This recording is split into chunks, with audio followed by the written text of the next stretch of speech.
Hey, this is Chase Sexton. You're listening to the MotoXpod show.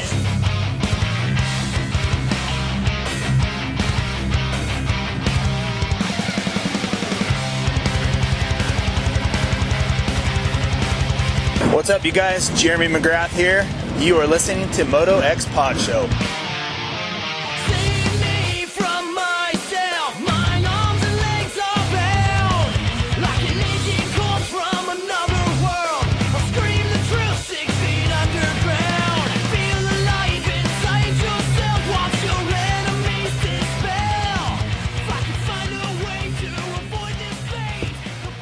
All right, it's time for another Vital MX MotoXpod show presented by Racetech and Yamaha Motor USA. Guys, they're a couple weeks off and then only 3 rounds of the Pro Motocross Championship left. Chase Sexton has a 28-point lead over Hunter Lawrence after Washougal. We've got plenty to talk about. Also, MXGPs this weekend were great, and Lockett, the Czech Republic. Tim Geiser, another win. It's my guy, pulling away, making a big gap in the points lead. Loving it. Kaida Wolf extending his points lead. And there's 7 more rounds in that series. So lots of motocross still to go. SMX coming up. Lots to talk about. But before we get into all that, let's talk about our in-studio guest, as always, co-host, not guest, Scotty Thompson, working cameras. I'm still just a guest. Yeah, you're still trying to earn your spot, and you're getting there. My spot. You're getting there, but you're in studio. How's everything going? How you feeling tonight? Yeah, it feels good. It's been unseasonably cool in this area, accompanied by rain, but still been happy with that. So yeah, good. Glad to be here. Yeah. Glad to have. Well, we'll get to that. That's not important. We'll get to that. You still haven't got to do any riding because still we're 3 weeks in, still bike problems. 3 weeks? Give me a break. I mean, I don't know, fix your bike, dude. I'm working on it. I've trouble-stepped a couple of... Troubleshooted a couple of steps. Shooted. Wow. Troubleshot. Have you been hanging out with TJ? Yeah, I have troubleshot a couple of steps. But we're still not there. Still not there. So You Trump shot and missed him right by an ear. Yeah. Yeah, it's pretty also much. in studio. Lost his job again. I mean, I don't know how many times he's going to lose his job before that he realizes he's a shitty employee. But TJ Smith, what's up, man? Just getting in the welfare line this week. Yeah. Yeah. I mean, I kind of get it because you never show up for this job. No. So I don't know how you were brought up, how you expect to get anything done when you don't show up for work half the time. That's kind of how it works out when you're just lazy and worthless. Yeah. Yeah. But you should be doing very well because usually lazy and worthless people seem to prosper. Yeah. I mean, the oil field is just a cruel mistress. We'll put it that way. It's just up and down. Seriously, everything was going good, and then the company that I was working with got bought out, and so because of that, they're stacking a bunch of rigs, and nobody really has control over it. You know what I mean? Okay, it's just how it works. So I'm not a huge politics guy, it has but nothing to do with politics. So depending on this election coming up and all, things could turn back around. So right? things are slower now. It doesn't matter about what side or whatever. Right now, things are a little bit slower in the oil field because everybody's just we'll wait until after the election to figure out where they're going to put their budgets. Gotcha. Because big companies like Exxon, Chevron, BP, if one party gets in, they'll dump a little more money into renewables or that kind of stuff. And if another party gets in, they'll dump more money into drilling for oils and natural gases and stuff like that. So they're just waiting on budgets. Gotcha. My joke always with the oil field, it's all right, guys, we need more oil. Drill. It's all right, we have too much oil. Y'all don't have a job. That's exactly how it works. Exactly. That's not a joke, though. That's the funny part. I know. It's just slow down a little bit. Let's maybe pace this out. Yeah. Before we jump into the Racetech Open discussion, our guest lineup tonight's pretty good. Not bad. Yeah. Mm-hmm. Maybe better than some other shows this week that we're struggling to get. I don't know, man. But we've got Honda HRC's Joe Shimoda. Yep. We have Troy Lee Designs, Red Bull Gas's Ryder DiFrancesco. That's a name. And we have Rockstar Husqvarna's Casey Cochran. Not too many weeks off his first podium. Right. Kid's getting better. Ryder D, I have a bone to pick with him when he comes on because he told us Sunday he'd do our show, and then Monday he did Steve's show. And that's not cool, man. We don't share guests. Yeah. Ryder didn't know. He is kind of double dipping, isn't he? Yeah, a little bit. But no, Steve was... last week's, Pope couldn't get Levi, and we got him. Yeah, a little bit. Last week's, he couldn't get Levi, and we got him. Hey, last week's, he Pope couldn't get Levi, and we got him. He couldn't get Levi, and we got him. Yeah, Levi said he told me he had things to do Monday, and then Steve texted me like Wednesday and said, just so you know, I let you have Levi. I told Levi it was okay. I was like, Hey, that's whatever, BS. man. Whatever.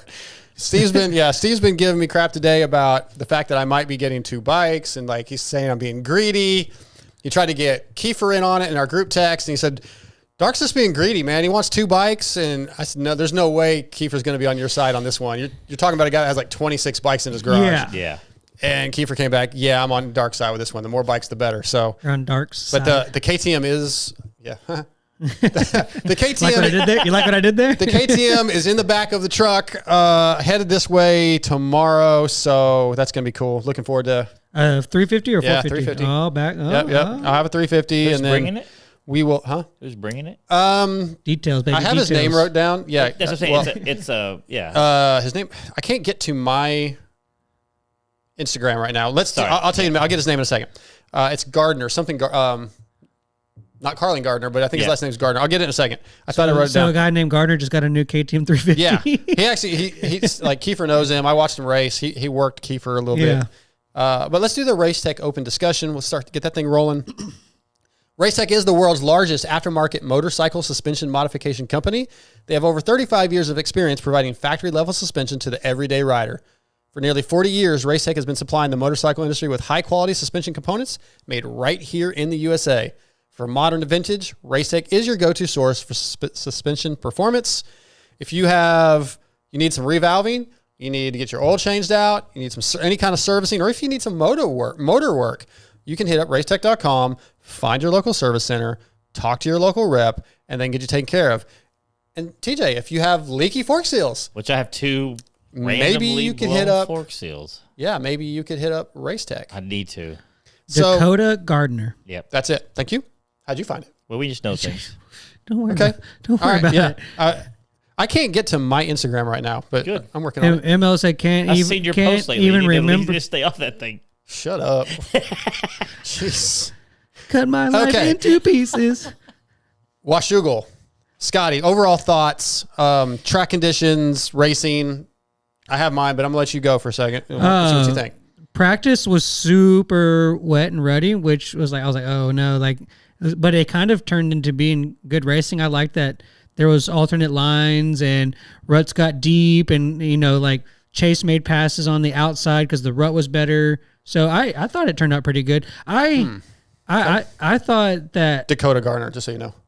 that's what I said. I know. Yeah. I know. Yeah, Emil said can't even remember the name of the guy hooking him up. Sad. Dark used to be a man. I told you I knew it was Gardner. I just couldn't remember the first name. Anyway. Okay. Yeah. So I thought that I think that the bottom area, like, why are those jumps are really small, like after the finish line before they go back up Horsepower Hill, like it just Minus looks the one they launch off of. That one jump they just launch off of into the sand. That's pretty awesome. No, I'm talking about I know after the what you're finish talking line about, at the bottom. Yeah, Yeah. there's a couple doubles and tabletops that just seems kind of like not very flowy. Like I feel like they could make it bigger, and I don't like that track. That's why That race was so boring. it really was a kind of a boring race. Like it was a nothing race. Yeah, I didn't get excited about much of anything in that race. Yeah, I actually other than Jason Anderson's pass, like in Moto 2, past Hunter. Yeah, that was good. Yeah, and why am I blanking? Wasn't who else did he pass? It was so boring. I didn't even know. That's what I'm saying. Well, anyway, dude, it was just he was like super aggressive, and AP. It was awesome. Yeah, and I kind of wanted him. I would have liked to seen AP and Jason get a moto win. That would have been cool. but also That was the most exciting part of the race for me was Jason's start. And the second moto, the first few laps right there with VL and Deegs. Yeah. Other than that, it was just. I mean, I can see that. Yeah, I actually got to watch this one live. Like I didn't have to watch it in post, and yeah, it was kind of. I was like, like I like Wash. I always thought Washougal was like one of the most picturesque scenic tracks, and I like the way the track flows, and it's cool. But yeah, there wasn't a whole lot going on. Like we were watching a battle for like 13th in the second 450 moto. Yeah, like the That's track, where it was. The track was kind of just choppy and the race crappy was just and boring. and it just wasn't.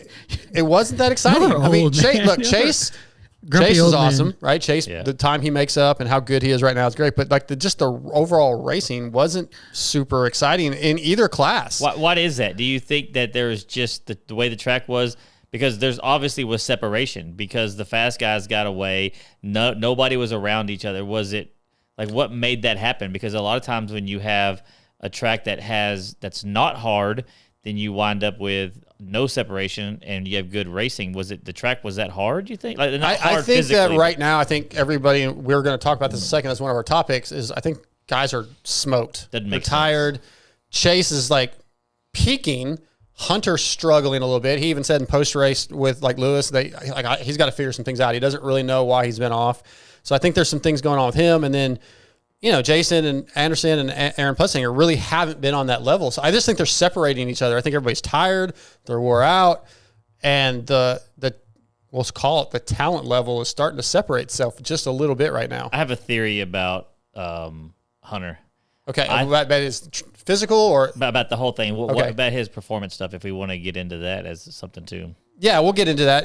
So y'all y'all don't like Washougal. No, it had nothing to do with Washougal. It's just the weekend. Well, He's saying that he okay, hasn't I really. didn't like the track this year. It just seemed like it was, and I don't remember it being as shitty as it seemed this year, where it just seemed like choppy and it's always hard packed and shadow. I don't know. I For like some the reason, ruts. it really stood out this year that it just, when I was watching, I was like, I would hate to ride that track. Oh yeah, well, for sure. But it's watching the track in the race is still good. There's one section of this track that has been there for many, many years that to me like personifies the whole track, and it's that S-turn I section. hate that section. It's so dumb. Like, and it's so one line, and there's one fast way, and There were some passes it worked there. okay this year, but you had to be substantially faster. perfect. Yeah, exactly. That's what I'm getting at. Like that personifies the whole track to me. It's still better than the think it's half pipe cool. that Hangtown used to have.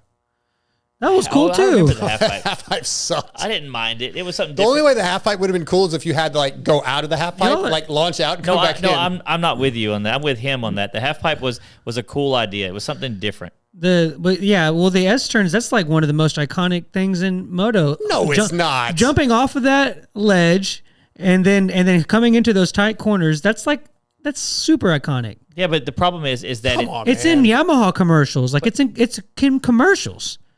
yeah. Oh my God! You just proved me wrong. So you got It's in commercials. Sean Hackley was in a Disney commercial. Is Yeah. Disney iconic now for a moto? There was. Dang it, y'all made me lose my train of thought. No, but here's the problem: is that it winds up being one side is almost always substantially faster. So then there's not passing. It would be better if I understand trying to make some passing spots, and yes, there were a couple this time, but they weren't. It's anyways. Like I said, that personifies the whole track for me. Just a bad track design, and it may not be the. It may not be the. It may be the dirt. Yeah, the dirt is You're talking a about? big part of it for me. Yeah, I guess. I don't know. I always thought Washougal was like, for me, it's like Millville Washougal. It's beautiful looking. Seriously? As Yeah. far as racing or Just like iconic. over Redbud? Over Southwick? I mean, Redbud. It's Yeah, iconic way stuff. over Southwick. I hate Southwick. I hate watching I Southwick. hate you. I hate you for hating on Washougal. I'm not hating on Washougal. Like, You it's are, a beautiful though. area. Yes. I don't think the track's great. It's I don't- like the- of all that- the tracks on the circuit, I would love to That ride Washougal. camera angle. that's one of the top two I'd get rid of if I had to pick. Well, Fox is number one, would be gone. Yeah. But like after Fox, like I think Washougal might be the next one I'd let go. I mean, Really? Yeah. The thing is with Washougal, looking at it, I would love to go ride there on a practice day. I think that would be fun. I guess I'm talking about from like watching it on TV's yeah, perspective. but it never races good. Hey, yeah, I mean, there's been some good races there. That Carmichael Stew race, I mean, that's a long time ago, but that's Exactly. There's the problem. It was a long time ago. well, there's been Chase and Tomac 2 years ago was awesome. Fox at Washougal. Raceway. Fox Well, yeah. Raceway. Even I know though we it got to move on, sucks. but I No, just want to. it's fine. But The last thing I wanted to say is that the camera angle when they jump over the first jump of Horsepower Hill and come all the way up, and then it moves with them as they're floating over that roller. That is one of the coolest angles that they get all season long. That is a cool angle. You're right. I'm not saying The the one whole that thing was drops, shit. it follows them as they drop down to that left hand. And they're like it's floating. It's like scrubbing with them almost. Yeah, that's like cool. that's cool. We can finish this here in a second, but Yamaha Motor USA highs and lows. Yamaha Motor USA has a reputation for dominance. It doesn't happen overnight. It's built over decades. The YZ story is 50 years of iconic machines and groundbreaking innovations. Yamaha's new 50th anniversary edition YZs pay tribute to a half-century of championship-winning performance wrapped in stunning retro style. Check them out at YamahaMotorsports.com. Go to your local dealership. I have to give my 50th anniversary back in 1 week. 1 week from today. So hopefully get one more ride on it, maybe 2 this weekend. See, he missed an opportunity. Okay. He could have been like, yeah, good. They were following those Yamahas going over that corner right there and scrubbing over that, just like the Yamaha. Well, the S corners for the Yamaha commercial. It's iconic. See, you could have used those to flow in. Instead, you just interrupted him rudely and just jumped right into that section. That's what I do. He's a B- journalism guy. What do you expect? Wow, I'll take a B- every day. I was going to say C, but I was trying to be kind of nice. I'm today. passing. B's get degrees. B's get Yeah, I'm passing, dude. Shoot. All right. Yamaha Motor USA highs and lows. Shane Bagley sent his in. High, Dark was on Pulp with a great interview. Low, Eli just I got haven't on. seen it yet. Eli just got on the bike. Deep down, I was hoping he was a week or two into prep out in Tomac Area 51. I've got Vince Pale from TBolt USA. I think he sent highs and lows. Oh, I don't have highs and lows for him. So, what are your highs, TJ? What are your lows? My lows obviously is I may be looking for a job next week again, which just kind of is life. And then my That highs, means you're here more, which is my low. yeah. And then my high is I really had fun riding on Saturday. I don't know why I didn't get a bunch of riding, but No, you didn't. Did you ride at Swan? I went through 2 batteries. I know, but every time I tried to ride with you, you were like pulling off or stopping. No, I was just going that slow. He does that though. He'll wait till you're smoked and then get behind you. No. I and got with him T-bone the you. first lap. No, but I actually had a lot of fun, and my nephew come out and hang out, and it was just, I don't know what the deal was. Like I left the track, kind of spent. Yeah. And I guess my lows are for somehow or another I blew both my fork seals. I don't know what I did.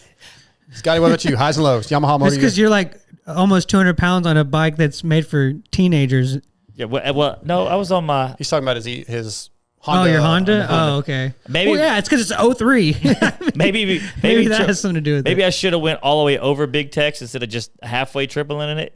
I watched that video back. You didn't jump as far as you thought you did. Oh, it didn't? No. Okay. You couldn't. I haven't I jumped just it. see your front wheel, but I would have sent it to you. But yeah, you were still probably 5 or 6 feet short. That's what I said. I was about 5 foot from Okay. the. Yeah, I knew I was like that. I haven't jumped it all the way yet. I haven't either. It's, highs and lows? highs and lows. Lows were that I didn't get to ride this weekend, Yep.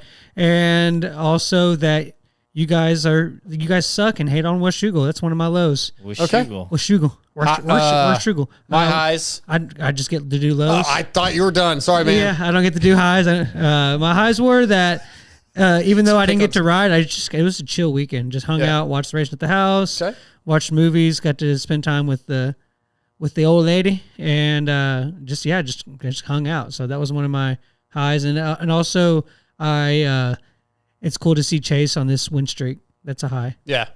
Mine are Geyser. AP chugging a beer. Geyser winning, going to Swan, riding with TJ a little bit. That was my highs. My lows were Washougal track conditions and a boring race. Boring race. Yeah. I'm not going to say that it wasn't, but it had its moments. Yeah, I don't know, man. It was just kind of a bummer for me. But yes, Chase. Chase it's kind of where we're at. The only excitement that we're gonna get, at least be grateful that Chase had to go from 6th to 1st. Imagine if he was pulling starts right now. Right. Yeah. There was a minimal excitement. The way he comes on at the end is pretty impressive. But that's Unfortunately, Chase, if you're listening right now, and I know you are, let AP have a freaking moto win, dude. Stop robbing him of moto wins. So you want Jet to let Hunter have a moto win? Look, Chase is going to win this championship. What do you mean he is? He's out. He's stepping out of the way. Chase is going to win this championship. He's going to win. Don't say that. You're the last person that needs to say that. Let AP at Hangtown. You could. There's 2 turns to go, bro. 2 turns. At Washougal, so he's going to stop from going 40th to 1st. Do you know what sarcasm is? No. Clearly. I just want AP to get a moto win. That's it. All right. Let's talk about TJ. I asked you guys to bring a topic, and you kind of brought up that it seemed like a lot of riders were tired at this race, and they were actually talking about it in some of the post race stuff. That hey, man, they're spent, dude. This break comes at a perfect time. I'm working on a story that'll be up on Vital MX in the next couple of days, where I've reached out to some trainers and some riders about this very topic. But yeah, a lot of the guys are spent. You said you had some thoughts on Hunter. It seems like there's something going on. I think everybody's just wore out. That was the reason why I wanted to bring that up, because the fact that so many guys are trying so hard because of the SMX and to get into that or to get points for that. Like, why is it? Because I don't remember getting this far into the outdoors every year and it just be like half the field is complaining about being burned out. Like, I don't remember that being normal. Does that make sense? My SMX thought was that this the first year where they had the extra, that less off time and more racing. Are we seeing the lingering effects of that? Was how I looked at it. Oh, you're talking about the off season because of 2023 being longer, that they didn't get to do the full recovery. They went into training mode. I definitely think the seasons are getting longer. That's what I was seeing the residual, the first year residuals. He worded it better than what I was saying. Yeah, I think the seasons are getting longer. I think, and I also think a lot of times at this point they are more wore out and tired, and they're just maybe not expressing it as much. It seems to be starting to come around where guys are actually being a little more honest. Like, yeah, man, I'm beat. I'm wore out. But why? That was my next question. Why are they wore out? No. If it's no different than normal, and everybody is, what's changed to where people are willing to say, "I'm tired now"? Well, I think once one guy says, "Yeah, man, I'm just tired," maybe the others are like, "Ah, it's okay." Maybe I don't. I'm tired. Yeah, I mean, I don't know exactly. I haven't got any straight answers on that question. I know you don't know, but I'm asking for your opinion, Goober. Yeah, I would I guess if I heard my competitor go, "I'm tired," I'd probably be like, "Well, I guess it's okay for me to say I'm tired too." Okay. Maybe. No, I wasn't tired. Yeah, I mean, the only ones that I think really don't seem tired at all are like Chase, and I think some of the guys that don't have the same, like the privateers that maybe don't have the same program and have it quite as, I'll say easy. It's not really the right term, but I thought of this. There's something going on with Hunter though, for sure. Yeah, I know. Even he said, "We've got to get some blood work done." They're trying to figure something's not quite right. This is his first since his crash. I would contribute to that, to this being his first year. He did 17 rounds of Supercross. I could say that too, but then what about Jet last year? Jet's fine. Jet didn't have any Jet didn't do 17 rounds of Supercross last year. That is true. And he tried to do it this year, and he got hurt. Right? Yeah, I mean, he got hurt. It is a big step. It's a big difference. So, and also, I think, I guess my point, the reason what I wanted to bring up was this is the first time that Hunter hasn't had the full light on him. It's always been on the brothers and more on Jet. So he's been able to not be such a hard focus.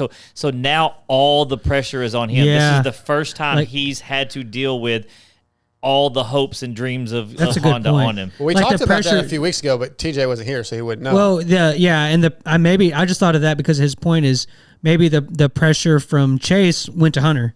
Yeah, exactly, and it went. Yeah. And then people saying, "Well, who's going to beat Chase?" And now it's all on Hunter. Hunter didn't have a stress because he was like, "Oh, good job! You're like leading the points. Good job!" And then all of a sudden, he's like, "Hey, you got to win this championship now." Now there's a chance. I wrote something recently where I said, like, who's going to step up now that Jet's out? Right? Is Chase going to start winning and win his first outdoor title, or maybe Hunter gets his first overall and then goes on he still doesn't want an overall yet. To be the second rookie to win a championship, or to back-to-back with his brother. That'd been a pretty cool story. It's obviously not going to happen now unless something crazy. Easy. You're bad about Why that. are you putting bad mojo on Chase? You're the one saying it. No, I'm saying he's good to go, man. You're like, ooh, I don't know. Yeah, because that's saying I'm going to go out for one more ride. No, it's not the same. That is the same. Is it the same, TJ? That's the same. I don't know. All right. Do you say that? Like, I'm going out for one more ride? I don't, but I think that's different. I do too. It's different. I think it's different. I think Chase is pretty fine. The point I was going to make. I don't believe in the announcer's curse and like what he's saying. I don't believe that stuff. That's fair. The point I was making on the longevity of the guys being burnt out and stuff is also not only are we seeing the lingering effects of the SMX points or the championship last year. Yeah. And like you said, that they're racing a little bit harder because there's a bigger prize at the end. Also, this Supercross year was nothing but hard. Like there was every round had some kind of weather or like every That's a good track point. was super challenging. Like we were every race it was like, oh my god, this is like the next week was the hardest, worst track that they've ever rode, and like the constant change in weather delays and just having to ride that kind of track. Temperatures have also been cooler, other than the last couple rounds though. So that Maybe they jumped like a shock to the system, like they just all of a sudden are really hot. I don't know. I wouldn't think so with the East Coast guys because they're used to riding that stuff, but at the races, it's been a little better than other years. You don't think it's that hard. These guys are such good shape, it shouldn't be bothering them. You don't think that the difficulty of the Supercross season could have anything to do with it? Yeah, definitely. I just think with what they go through every weekend and the training every week and then the travel every week, it's just they're mentally exhausted, they're emotionally exhausted, and they're physically beat up. We all know that none of these guys are 100%. Every one of them has some kind of bump or bruise or aching pain or torn ACL. It's the same thing with any sport going into the playoff run. Yeah, but like football, football's what, 16 weeks, 18 weeks, and they're done, and they're like off for half a year. Yeah. It's not the same as moto. These guys never shut down. That's true. I mean, they're kind of chilling out this week. At the end of the season, during the quote unquote off season, they might get a week or two off, but they're battling and grinding. I mean, what, 300, what is it, 52 weeks in a year? So probably 2 weeks. 48, 49 weeks a year. They're just grinding. Yeah, it's crazy. And they're just, not many humans can really all they're just do doing that. is just sitting down riding the dirt bike. I mean, gosh. Yeah, it's so easy. Yeah, it's just pushing a button and twisting a throttle. Yeah. Right. You just, I've heard someone said that today. You just sit down, don't you? Yeah. And I'm like, no, it doesn't quite work that way. I was so sore Sunday. Like my legs were killing me. You went back out this morning? Well, no, I didn't ride. I was tired from Saturday because we did 420 plus moto. I think my polar said 22 minutes on each one. Yeah. I was spent. Dude. I mean, I was exhausted. And these guys, of course, did hundreds of times more than we do. Yeah. So, yeah, they're just, I feel like their days are like, what, 330s, 420, something like that. That's usually their day. It depends. Well, we can ask them on the riders' night to kind of see. I mean, some guys do 20s, they do 30s. Maybe some guys only ride 1 day a week. Some are riding 2 and 3. It just depends. So we can ask all the guests tonight. We'll get Casey Cochran on here in just a minute. Let's jump into your topic real quick. Scotty, we don't have a ton of time, but you said other than... I have 2 minutes for my topic. So. Well, I mean... But now you're wasting some of your time complaining. Yeah.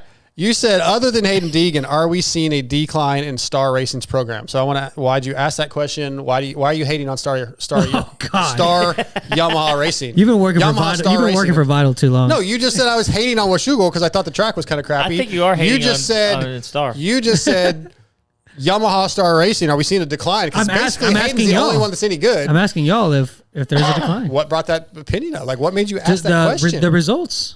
So you're saying that like they the other suck. No, I just said it's not what they've probably expected. So you think Romano sucks? Okay, so I would say definitely. Why don't ever ask me for topics again. I mean, there's definitely some peaks and valleys with Yamaha Star Racing right now. I mean, Styles Robertson's been hurt. Anstey just got on the bike. Jordan Smith was good in Supercross before he had a couple big crashes, and he's definitely struggling outdoors. Mm-hmm. Mosman, Thrasher, those guys have had injuries. Bennick is hasn't been happy with the bike. Justin Cooper's doing pretty good, but you're more talking about the 250 program, I think. Yeah, I mean, I don't think it's a decline.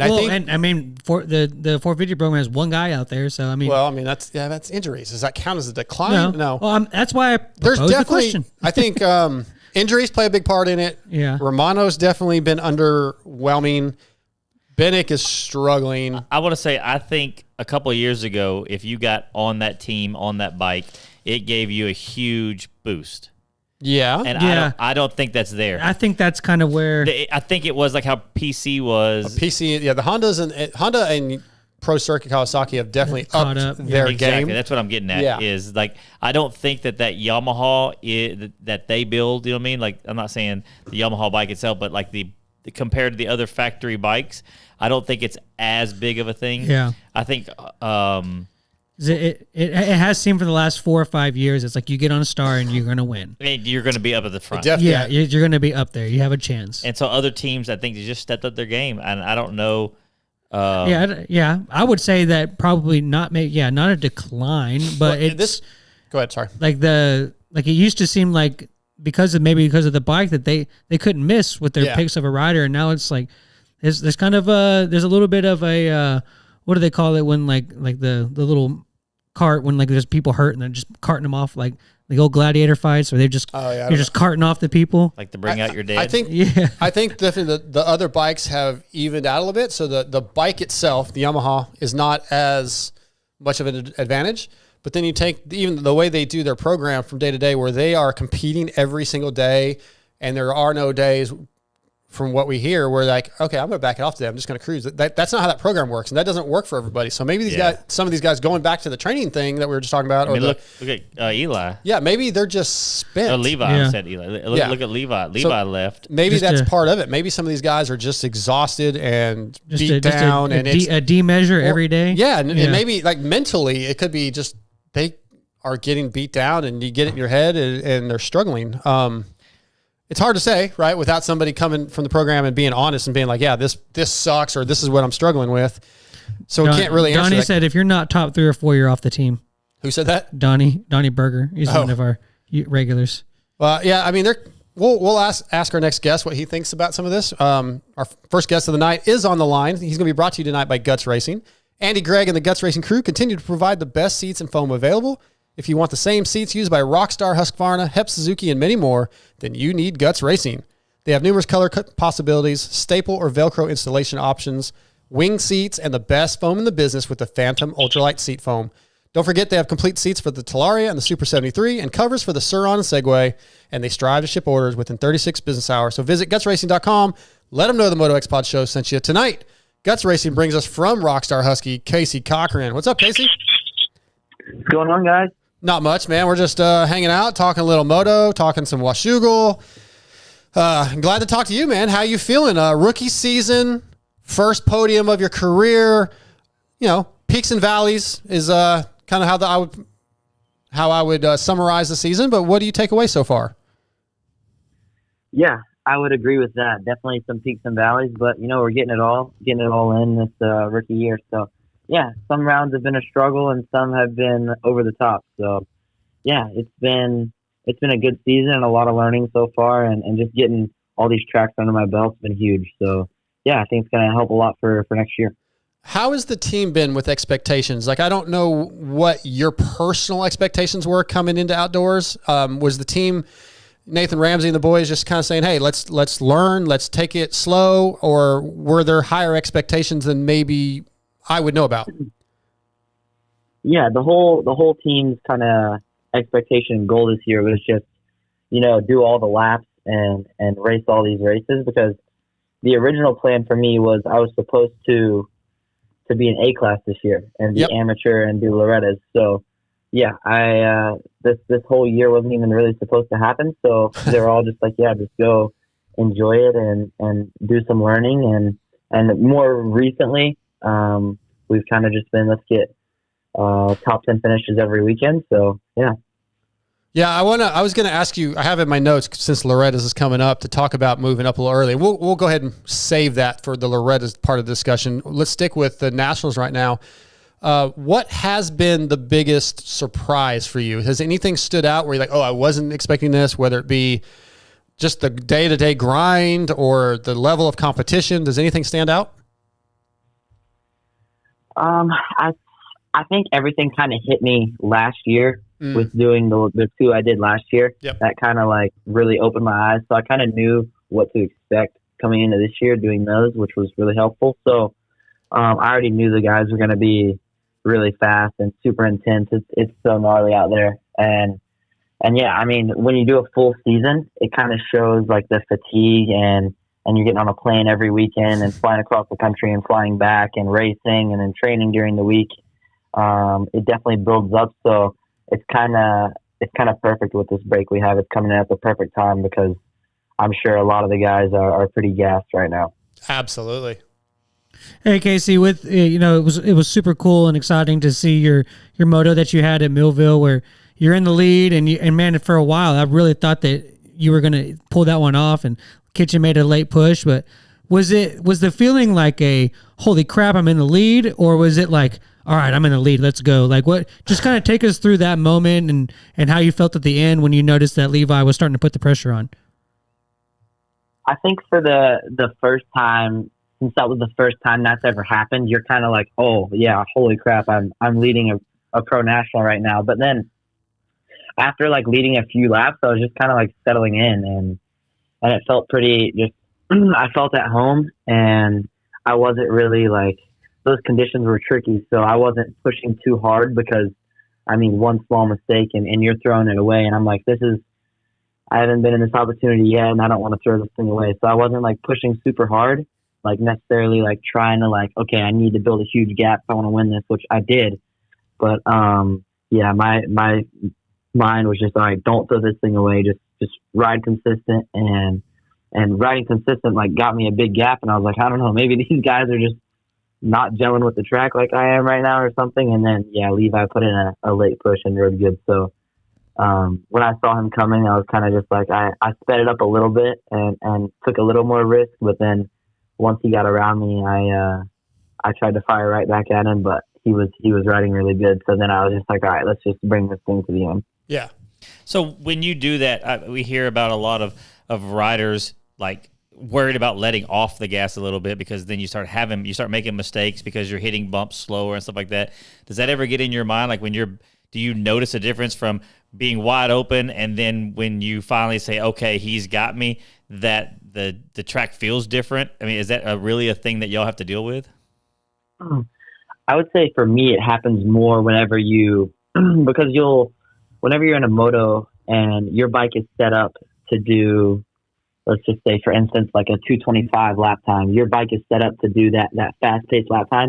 And for me, whenever you like start getting tired, you naturally just slow down. Your body gets tired. You mentally get tired, and you just don't feel as comfortable going faster. And then when you do slow down, your bike starts working worse because it's set up for these faster conditions. And gotcha. And so it's kind of like a double whammy, like, oh, you're slowing down because you're getting tired, and then your bike is starting to throw you around, so you almost have to like, more tired.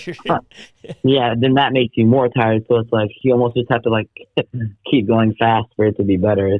It's kind of like a tough place to be in. A lot of people don't think about that, but it's definitely true. Yeah, you talked about leading laps and seeing Levi catching you a little bit, but we always talk about, and we hear trainers and team managers and racers talk about, you kind of have to run with the guys in the top 2, 3, 4, 5 to figure out what that pace is like and to start getting used to it. And Redbud, you ran some really good motos, and then Millville being that top 3 there for a little while. That's a totally different pace though. So once you were up there, did you kind of say, oh, okay, I see what this is like. I kind of figure out how to maintain it. Was it a big eye-opening learning experience running that pace?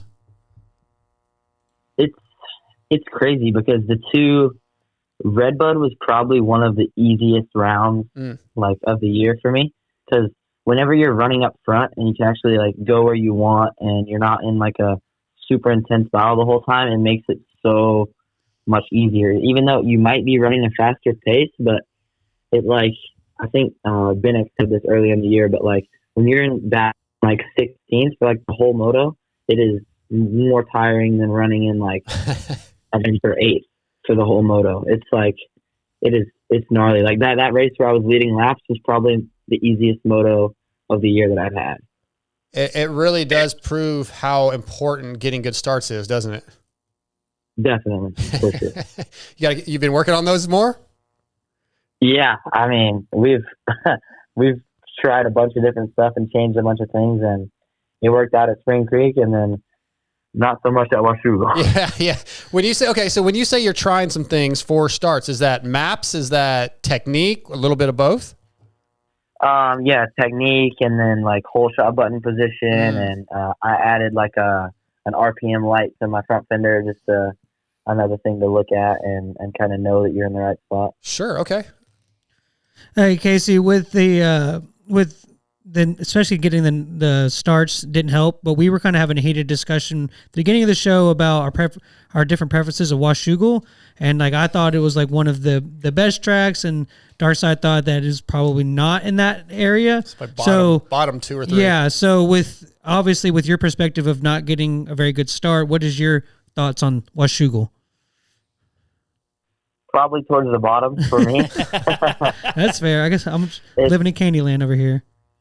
It is definitely more of a West Coast style track, so it's a lot more hard pack and a lot more those like chatter bumps that you get coming out of the turns. And I mean, with growing up on the East Coast my whole life, I didn't get to ride a lot of that stuff, so it was definitely, I was a little out of my comfort zone there, which is just something that, you know, you put in the memory bank and okay, that's what I need to work on. Right. So, I mean, I didn't really gel with the track all day at all, really. Just never got too comfortable, and I think that obviously showed in the results because, not the best day for me. But the track was difficult for me, but it had some good ruts, surprisingly, but it was just the bumps were definitely West Coast style.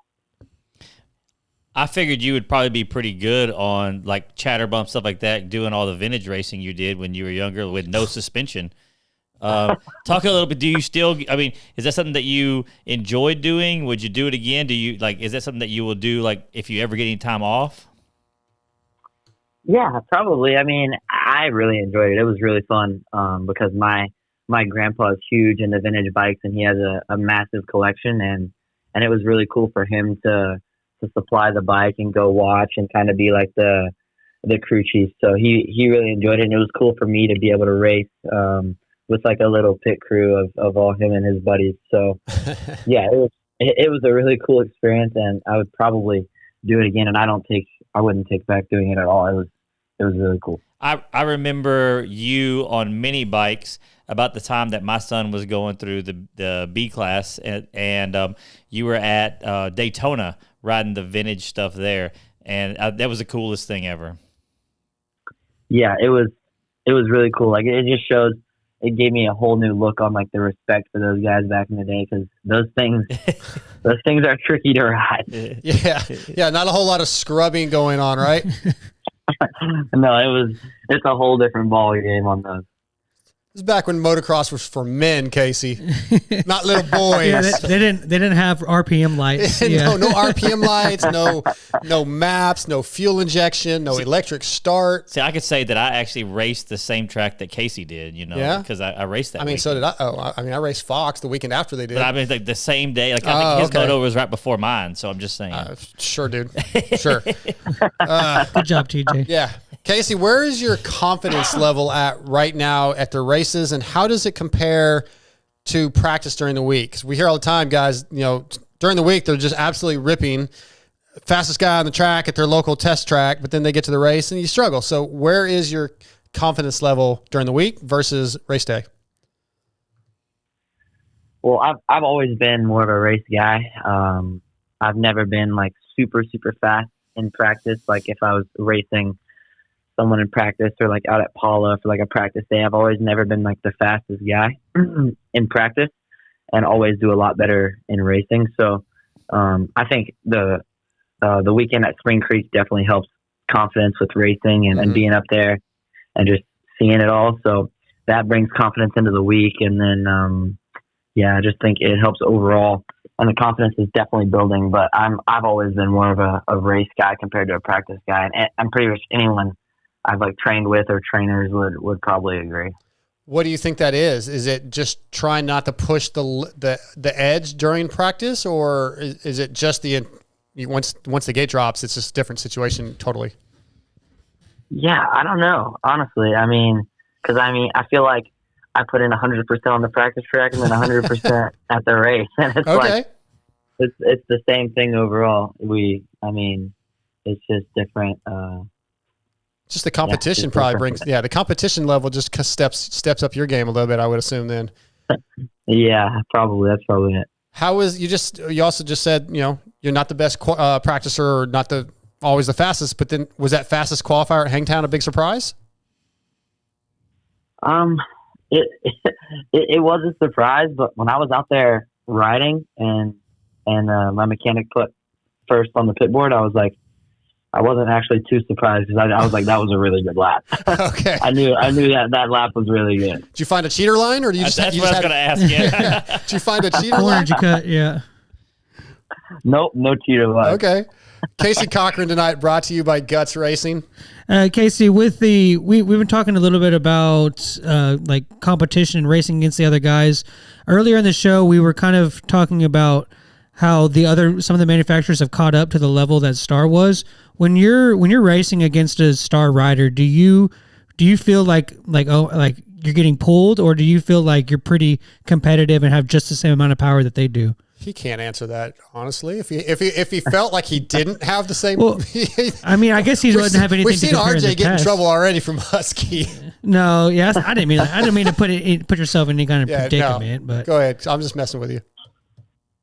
I feel like we have a pretty good bike, and I think it can compete with anyone else as well. I mean, any other factory team out there, because they've done a lot of work on that thing from within the past 2-3 years. So yeah, I think we have a really good bike. Yeah, it's definitely improved. Again, just listening to RJ. RJ's pretty good about being honest, and he was not happy a couple years ago. And I think Husky's made a lot of improvements to get the thing more comfortable for you guys at your level. So props to them. Let's talk about a sort of a negative experience. Well, it would be a negative experience. You love bringing those. Yeah, up. I like to bring these up. Yeah. High Point Moto 1. You went for a ride, man.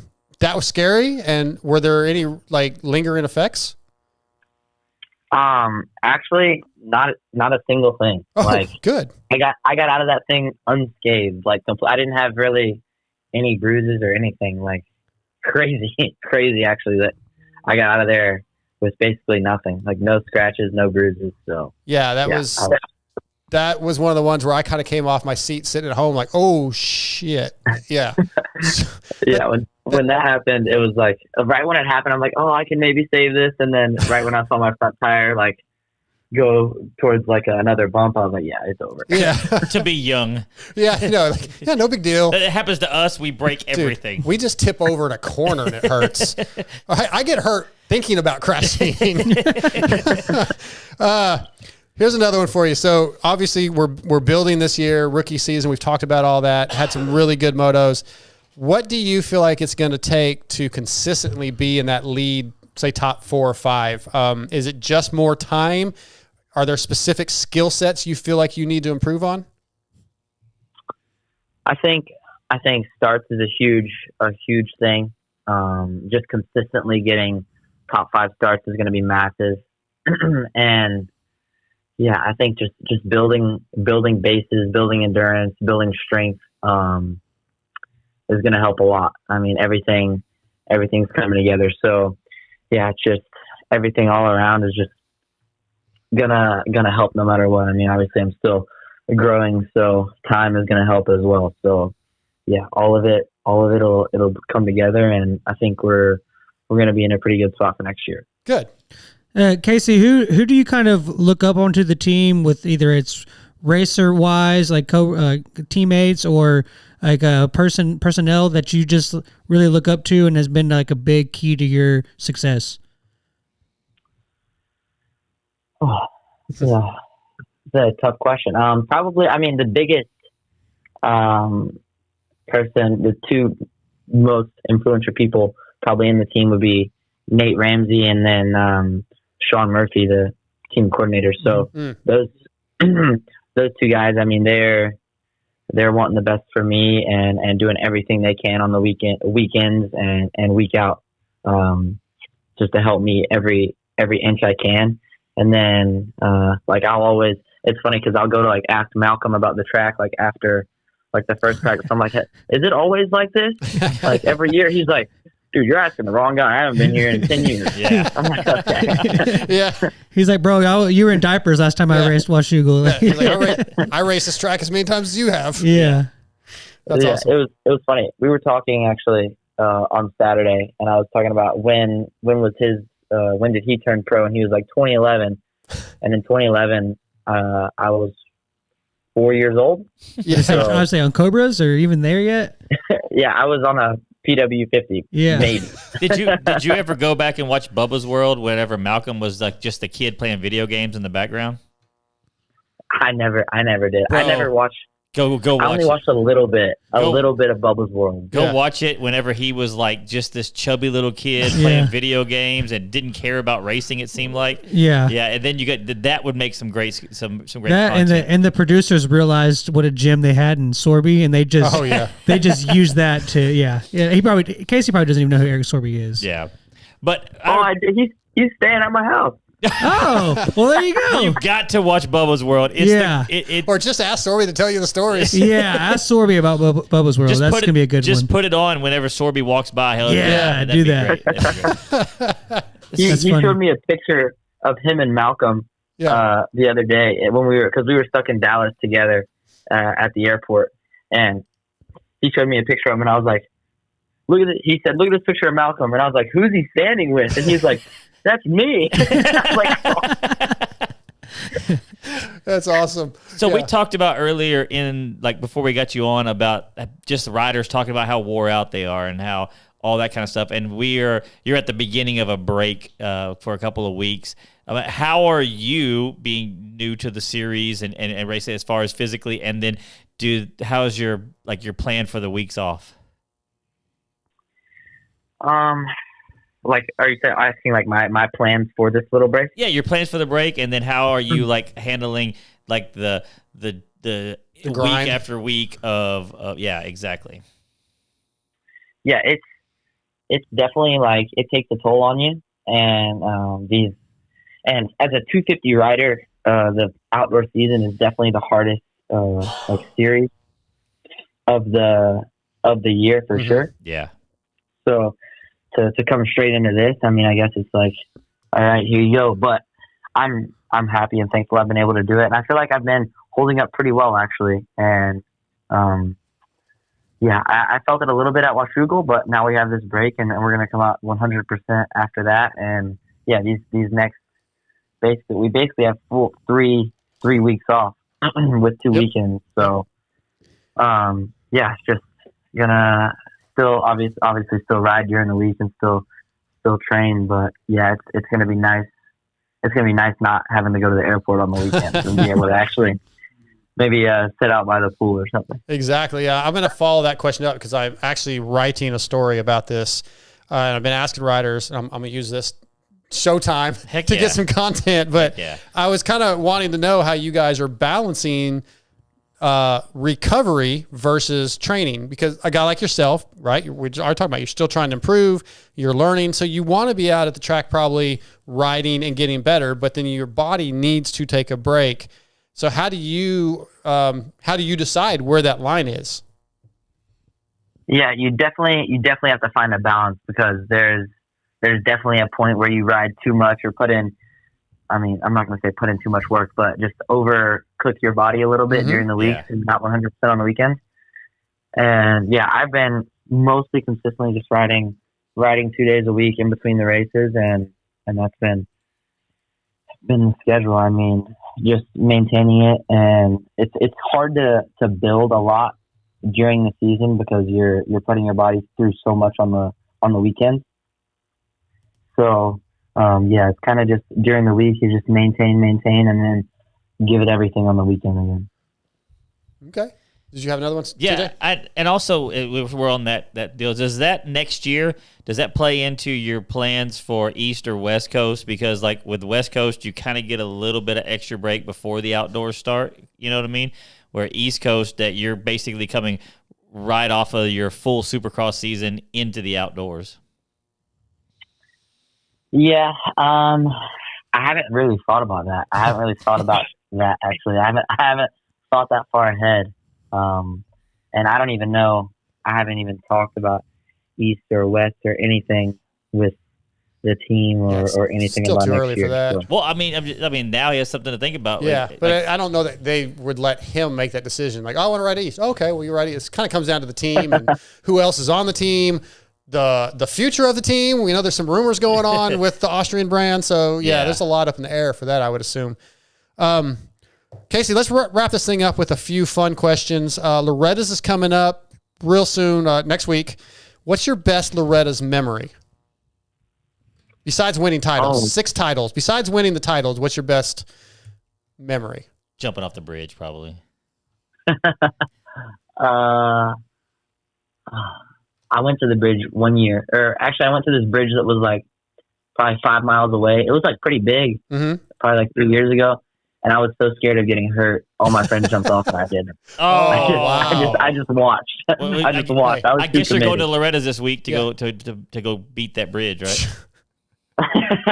That reminds me of Zach Osborne. I did an interview with him a few years ago, and we were talking about Loretta's, and he said like his family would not let him get in the water with the other kids or go ride the bikes with the other kids because they didn't want him to get hurt. Like, we're here to race. He didn't get to do any of the fun stuff. If I had any sort of talent whatsoever and my dad spent the money on the Reddit, that's exactly how he would have been. Yeah. Let's see here. Okay, I got another one for you. I was talking to our guy, Vital MX's Lewis Phillips, and he interviews you pretty much every week if he sees you. And he was talking about, man, that Casey Cochran, he's just always so positive and like, so I want, and you are, every time I've ever talked to you, like you're laughing, you're having a good time, you're enjoying everything. So say something negative. Yeah, I want to know something negative, man. Like, Dang it. give me a negative story because We're sorry, Casey. I love negativity. Yeah, Give clearly. me a bad moment during the season where you were pissed off or you just like, you probably would not have done an interview. Chunking Chunking helmets. Deeg in the face.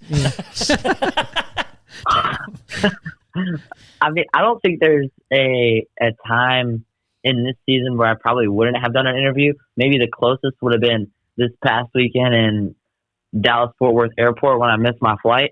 That one was pretty. That one was pretty rough. Yeah. Yeah, because I was flying from Orlando to Dallas to Portland, and my Orlando flight got delayed by like an hour, and I had like an hour layover in Dallas, and I got off the plane and I was running through the airport to get to my gate, and I literally like showed up and they're closing the door and they wouldn't let me on. Yeah. I think. And then I was, go ahead. Yeah, I was stuck there for 6 hours in the airport after that because there wasn't another flight till like 5 p.m. So I think a lot of you guys traveling back east had that problem. I talked to Lewis today, and I think it was 30 something hours from the time he left his hotel till he got to his house because of delays and On the way home? Yeah. Oh, it was still going on. Yeah, like He's backed up. Yeah. So awful travel weekend. Casey, just so you know, Dark totally would have been the guy that if he was in the airport stuck with you, he would have tried to get an interview for sure. Oh yeah, but it would have been 5 minutes, dude, and I would have left him alone. I would have asked for 5 minutes of his time, and then I would have went and watched like a movie or So something. if you're ever in a bad mood, you see Dark coming, just go hide in the rig. Just turn the other way. Shit. All right, 2 more. These are just some random ones that are fun. Vital MX forum member Steve Urchin wants to know: have you ever heard of the rapper Logic? yes, And have you been told he looks like you? I looked it up, and the guy's right. really, and I know what he looks like. If he looks like me, it's been I think so. so long. Yeah. It's been so long since I've seen him. I was probably like 10 the last time I heard a Logic song. Okay. I don't know. I haven't seen him in what he looks like. I have no idea what he looks like now. Maybe I do. I see the similarity. So I looked that up. So Steve's right about that. I think Casey reminds me, especially with his voice, with Zacho. Zach Osborne? Yeah. Yeah, when he was younger. Yeah. I'll have to listen. I'll have to think about it now. All right. I get that a lot. Oh, really? Yeah. Yeah, a lot of people say like mini Zacho. Okay. I like it. Yeah, you look more like Zacho than Logic. I just pulled them up. I'm going to go with Zacho over Logic. All right. Last one. This was an email that was sent to us a couple weeks ago, and I thought it'd be fun for some of you riders. You have to pick your dirt bike superpower. Your options are super speed, can't be injured, unbreakable bike, or can teleport to any track anywhere in the world. I think it would depend on how difficult is the super speed. Yeah. You only Like, go is so it high fast. risk? Does it make it high risk? Oh, Well, yeah. yeah, it does. Oh, I mean, yeah. Yeah, because you can still be injured. Oh, then I'm just going to go, don't be injured, and then I can just send it. Yeah, exactly. That's the smart answer. There you go. All right, Yeah, Casey. for sure. That's it. All right, Casey, did great talking to you tonight. Congrats on really, honestly, I think a very impressive season so far. Like, I understand it's been some struggles here and there, but the way you've been riding we'll skip Washugo, but it's getting better, man. It's been impressive. Really enjoy watching you ride. I can't wait to see your career continue to improve. Thank you, guys. Thank you. Absolutely. Casey, have a good night, and we'll enjoy your next 3 weeks off, or 2.5 weeks now, but enjoy them. Of course. Thank you guys for having me. All right. See you, buddy. Yeah. That's Casey Cochran tonight, brought to you by Guts Racing. Good kid, man. Really, as I always said, I say every week, every guest, I really like that guy, but Casey's is really just positive. And like, it was funny when Lewis brought that up. He's like, I just feel like he almost, I don't remember how he worded it, but it's almost like the interview is kind of the same because he's just always positive. He doesn't really have any negativity or whatever. He's a good kid though. And you were going to find it though. Yeah. Hey, I'm trying to get it out, man. You threw in there the whole his team might not be there thing. Yeah. I just said there's things going on. I didn't say that. You just said that. I mean, I don't know what's going on. No, I dang sure don't know because I'm not in the industry inside at either. all. Just B minus journalism, TJ. Yep. I'm not even that. I just copy and paste. Press release, copy and paste. Yeah. But That's yeah, funny. yeah. So you said that's coming out pretty soon? I think there's a press release coming out from the Austrian brand soon. I don't know what it says. Sure. Look, you see his face? I don't know, man. I know nothing. I don't know. I do know that Lewis Phillips wrote a fantastic story on Yeah. on the KTM brand. What's it called? Pierre Group. Yeah. I don't think I'm saying that right. Motor Group. or Yeah, whatever? but he hasn't put it up yet. I got to read it, and it's really interesting. That's going to be up on Vital MX soon. Really cool story, just about them, branching out and starting getting Husky and getting gas, and their thoughts on why they did it, how it's been, how it's gone. Right. It's a really, really good story. So that's going to be coming out any day now. I think he's waiting on this press release from KTM. And I think I heard him, and if y'all don't listen to the MXGP podcast, then y'all need to, because even if you don't watch the races, just the banter between him and Come on, Wheeler. Yep. Sorry, is pretty interesting. But he had said something about they had talked about maybe not KTM Group, but he talked about wondering if the idea of having all these extra brands more diluted the brand than it helped. You know what I mean? So well, that's part of the story. yeah, I can't wait to read that. He did tell me that they recorded this week's, I think this morning, should be up tomorrow, and he said this might be one of the best podcasts he's ever done. Oh, wow. So I'm looking forward to that'll be up So on Vital Hurlings next. is on it? What's that? So Hurlings is on it? No, I don't think they had any guests this week. I don't think they had any guests this week, but he just said it was a really fun podcast. And Dude, that podcast is so good. Like, that one is one of my favorites, and I don't watch all the MotoGP. I get all my MotoGP news or MXGP news from that, but the for lack of a better word, the chemistry and the back and forth and what you learn from that it's quite amazingly good podcast. yeah, I agree. I think they have a really, like you said, a good chemistry, and it's fun, and they kind of veer off It's the different. race details and just talk about stories. Like, I know there is a Hurlings story From the weekend. something that happened in the past. Yeah. I don't want to give anything away. Just, he was kind of telling me some of the things they talked about can't on wait. the show that'll be out tomorrow morning. Vital Mix. Yep. If you don't follow the Vital MX podcast feed, Then we hate you you. should. I mean, that's where you find this show. So I would have to assume if you're listening to this, you do see those. But it'll be out tomorrow. Good stuff. Can't wait for it. Probably listen to it while I'm working out. Let's do the X-Brand Forum check-in. X-Brand is your choice for clear vision and a leader in motocross and off-road goggles. X-Brand is used by many of the top GNCC riders, including the 2023 XC1 champion Craig DeLong, National Hare and Hound champion Dalton Shurry, and many more, as well as Supercross, motocross, and arena cross riders like Kyle Chisholm, Freddie Noren, Henry Miller, Michael Hicks, Richard Taylor, Jerry Robin, and more. Visit eksbrand.com or go to your local dealership. Don't forget, they're very, very, very, extremely very similar to the Alpine Star goggles worn by Hunter Lawrence when he won his championship, because they are the same goggles. So go to your local dealership, ask for X-Brand, distributed through WPS, or visit eksbrand.com. X-Brand Forum check-in this week. I'm going to give you two options. ESPN top 100 athletes of 21st century, no MX riders included, or when Tomac returns, ... Tomac.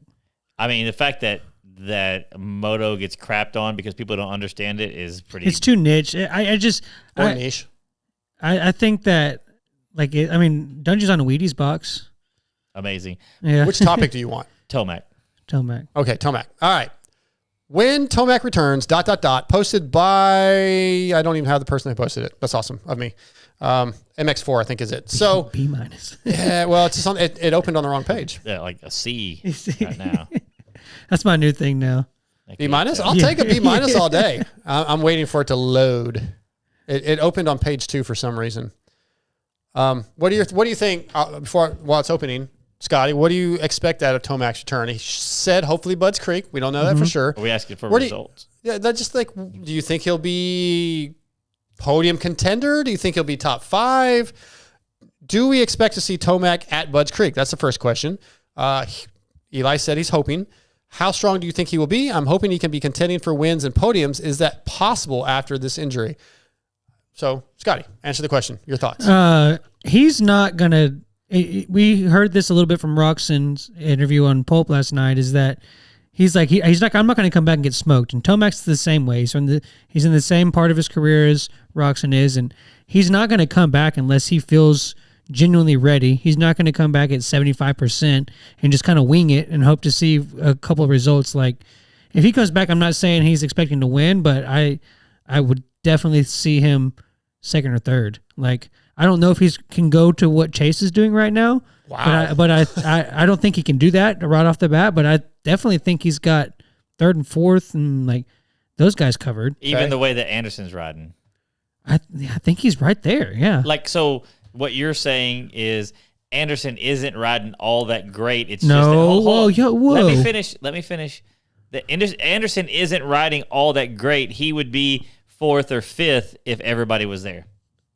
That's not, what the hell are you talking about? He's saying that if Cooper Webb and Eli Tomac were fully healthy all season, that Jason would not be on the podium. He'd be behind those guys. Yeah, I still think he'd be battling for that so third. You think Jason can beat him?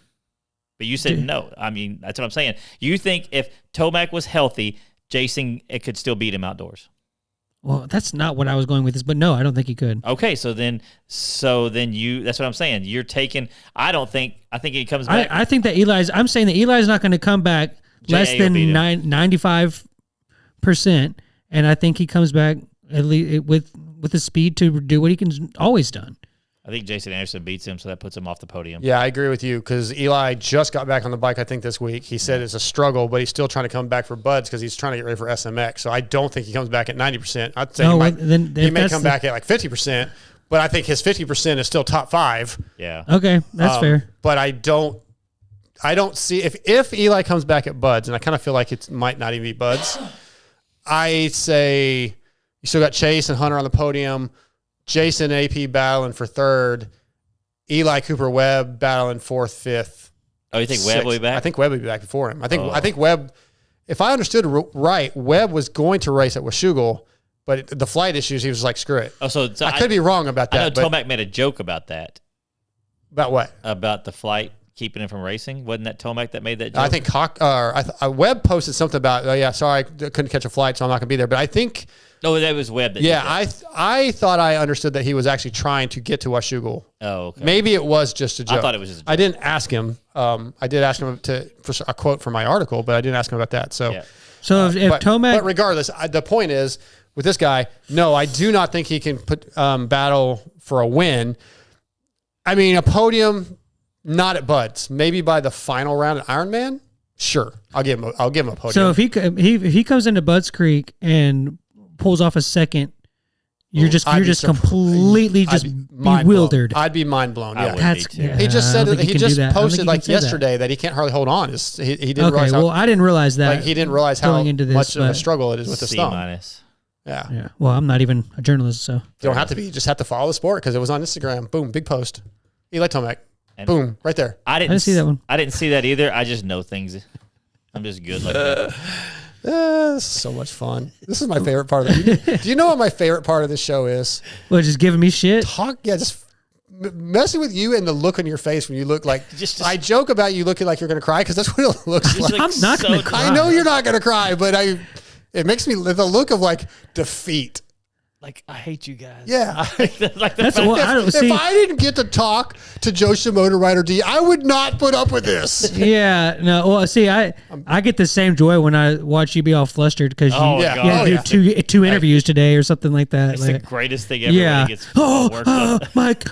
Yeah, that's Yeah, like when the show fell apart a couple weeks ago. yeah, I'm dude. Just so mad. it's like all of a sudden it's like, Well, we had one Hey, guest. here's the thing, though. I can admit it. You say, I was about to cry. but I'm not about to cry. It's funny. know. TJ, come on. He looks like he's about to cry all the time. I mean, and then after the show, I he's thought like, we were supposed to have a box of tissues for him. after the show, he's like, screw you guys, I'm going home. That is okay. That is not how that goes. I don't know. I usually leave before him. So Because you don't want Yeah. to see him cry. You always text me like, I really feel bad for how sad Scotty gets. I don't believe y'all. Barnett Clutches Clutch Performance of the Week. Barnett Dirt Digger Clutch Kits have 70. Hey, they're saying that there's something weird with my mic, like it's muffled or too much bass or something. There's no settings to change on your mic, so I don't know, Okay. man. Yeah, I don't know what to tell you. Like nothing's different. There's nothing on the mixer volume. I can change? mute you. No, there's no Yeah, mixer. that'll work. It's not a mixer. Yeah, that work. Yeah, I'm sure y'all love that. It's not a mixer, so there's absolutely nothing Okay. different. I'd say you could unplug your mic and plug it back in real quick. So I guess what they're saying is normally his voice sounds whinier than it does right now. Let me mute you while you're doing that, just because it's making noise. Barnett Dirt Digger Clutch Kits have 75 years of experience behind every kit. Engineered for maximum performance, Dirt Digger Clutch Kits feature friction materials formulated exclusively for Barnett. Get yours at barnettclutches.com and get 10% off. Still, it's literally just plug and play. I don't understand what the problem is. Why don't you just keep doing what you're doing? It's just because I want to mess with him. TJ, what is your Barnett? You good? What is your Barnett Clutch Performance of the Week? Do you have one? No. Seriously. Oh, the broken tractor company getting me the parts I need for my freaking backhoe. Like Okay, I'll accept that. Almost overnight and they were awesome to deal with on the phone. If you have a vintage tractor, there's a place out of like we're not affiliated with at all, but they're out of like southern. Unless they want to come on board. Yeah, southern Louisiana, and God, those guys are awesome. It's called Broken Tractor. They're awesome. They were clutch performers. They really helped me get my backhoe back up and going. Nice. I'm going to go with Jason Anderson. Just a really good ride. Really good. He's been improving.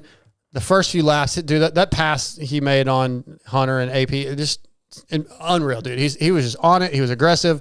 Hell, he took Hunter's front wheel out almost in Moto 1. He looked good, dude. I liked it. I dug it. So that's mine. Scotty? Yeah, I've really started to enjoy this Anderson Hunter battles. It's weird. Those are awesome. You mean it's out of nowhere? No, it's No, not. It's just like he just won't let it go. And I don't even know if like him clipping Hunter was part of that, like intentional, but you're surprised that Anderson doesn't let something go. no, I said it's weird. It's weird. Like how It's is it weird. weird? I think it's weird great. because like, I like yes, that I know there's- he does shit like that, but it's I like- weird to keep doing it. Like, let it go. I like it. But what in Jason Anderson's history makes you think that Nothing, he would? but that mean just because he keeps doing it, that might be what makes it weird to me. Like he keeps doing it. It's the way he is. It's kind of weird. I don't think it's weird. I think it's Jason Anderson. Well, something happens, and then they kind of think the pots get stirred. And You mean it's like just the way it somebody goes. like getting lapped trying to take you out? Like I would have a lifelong vendetta Yeah, against yeah. him. Did you do yours? Your clutch performance? No, just forget about me. How about getting your mic going? That's pretty clutch. That's pretty clutch. Yeah, I mean, showing up here is pretty clutch. Go ahead, Yeah. Scotty. My clutch performance is the fine people at Washougal MX for putting on such a great event. It was very clutch of them, and the That's awesome. track was great. And I'm going to give them my clutch performance of the week. All that extra water they added to make a mud hole in practice. Yeah, great ruts. Good job, guys. You really like the track at Washougal that much? Yeah, it's a staple. Yeah, but it doesn't mean it's a good track. Hangtown's has been a staple. Hangtown sucks. But I meant Glen Helen. Glen Helen sucks, and we'll ask our next guest about Glen Helen. It's been a staple of the series forever. It's iconic. I don't have to race it. It hasn't been in there in the last couple of years, but the track sucks. Washougal's track sucks. We're gonna get our next guest on. We'll ask him his thoughts. He's going to be brought to you tonight by FXR. Just can't have an opinion, I guess. No, you're not allowed to. FXR is designed by racers for racers with industry-leading fit, finish, and performance. Progression is the name of the game with every new piece created. At FXR, we push our brand to the next level to provide you with the best products possible. Used by Muck Off, FXR Club MX Yamaha. Mike Brown, Brock Tickle, Chris Kiefer, Benny Bloss, and many more. FXR has core motor roots, so visit fxrracing.com and check out the new complete 25 line, including the Helium and Revo. Tonight, FXR brings us Mr. Joe Shimoda. What's going on, Joe? Hi, how are you guys? Doing good. So let's get right into this. We were just talking about tracks at the beginning of the season, at the beginning of the night. That's kind of what Joe's like home track as far as American tracks go. Washougal? The closest to Japan. Oh, Jesus. What do you think about Washougal, man? Is that a good track, or it didn't look like a good track to race on? I think it's pretty cool. I mean, Thank you, I Joe. would say like practice and riding around is pretty fun for me, but racing that track, I feel like kind of a little bit too narrow. Yeah. I would say, but so it's like good and bad, but overall I like it. Because the dirt, I mean, you train out west most of the time, but the dirt up there, it looked very hard. It was very choppy. It certainly didn't look as fun to ride as Redbud or Millville, or even to me, Southwick looked like more fun. But maybe I'm wrong. Yeah, actually, my favorite track is Southwick, and I don't know. Like I said, like I guess this year they put a little bit of sand texture. Yeah. So like the roots didn't hurt as much. That's a good thing. I would agree with that. Okay, let me ask you this: if you were able to get rid of 2 tracks off the pro circuit, I would think Fox would be number 1, but maybe I'm wrong. What 2 tracks would you get rid of in outdoor series? Yeah. Washougal and Dang it, Joe. We were so close. I don't know. I think maybe. I don't know. Every other track's pretty good. Okay, so you're okay with Fox? I'm okay with Fox. Yeah. All right. Well, hey, so Washougal is the worst track, Scotty. You're wrong. What the hell? All right. But yeah, if I had to choose from all of them, maybe Washougal and Fox. Okay. All right. Thank you. Yeah. That's all we need tonight, Joe. We're good. No. Let's talk about your season, man. Started out with a 6 at Fox. I mean, really, your overalls have been really good. Been riding really well. You know, a lot of us in the media, we've been talking, and you've answered this question a few times, where we say it seems like you get better and better as the season goes on. That Supercross and Nationals, you kind of keep saying, "Hey, I'm riding the same." But your results, really, when you look back at your results, they've been very consistent this season. Yeah, well, I guess,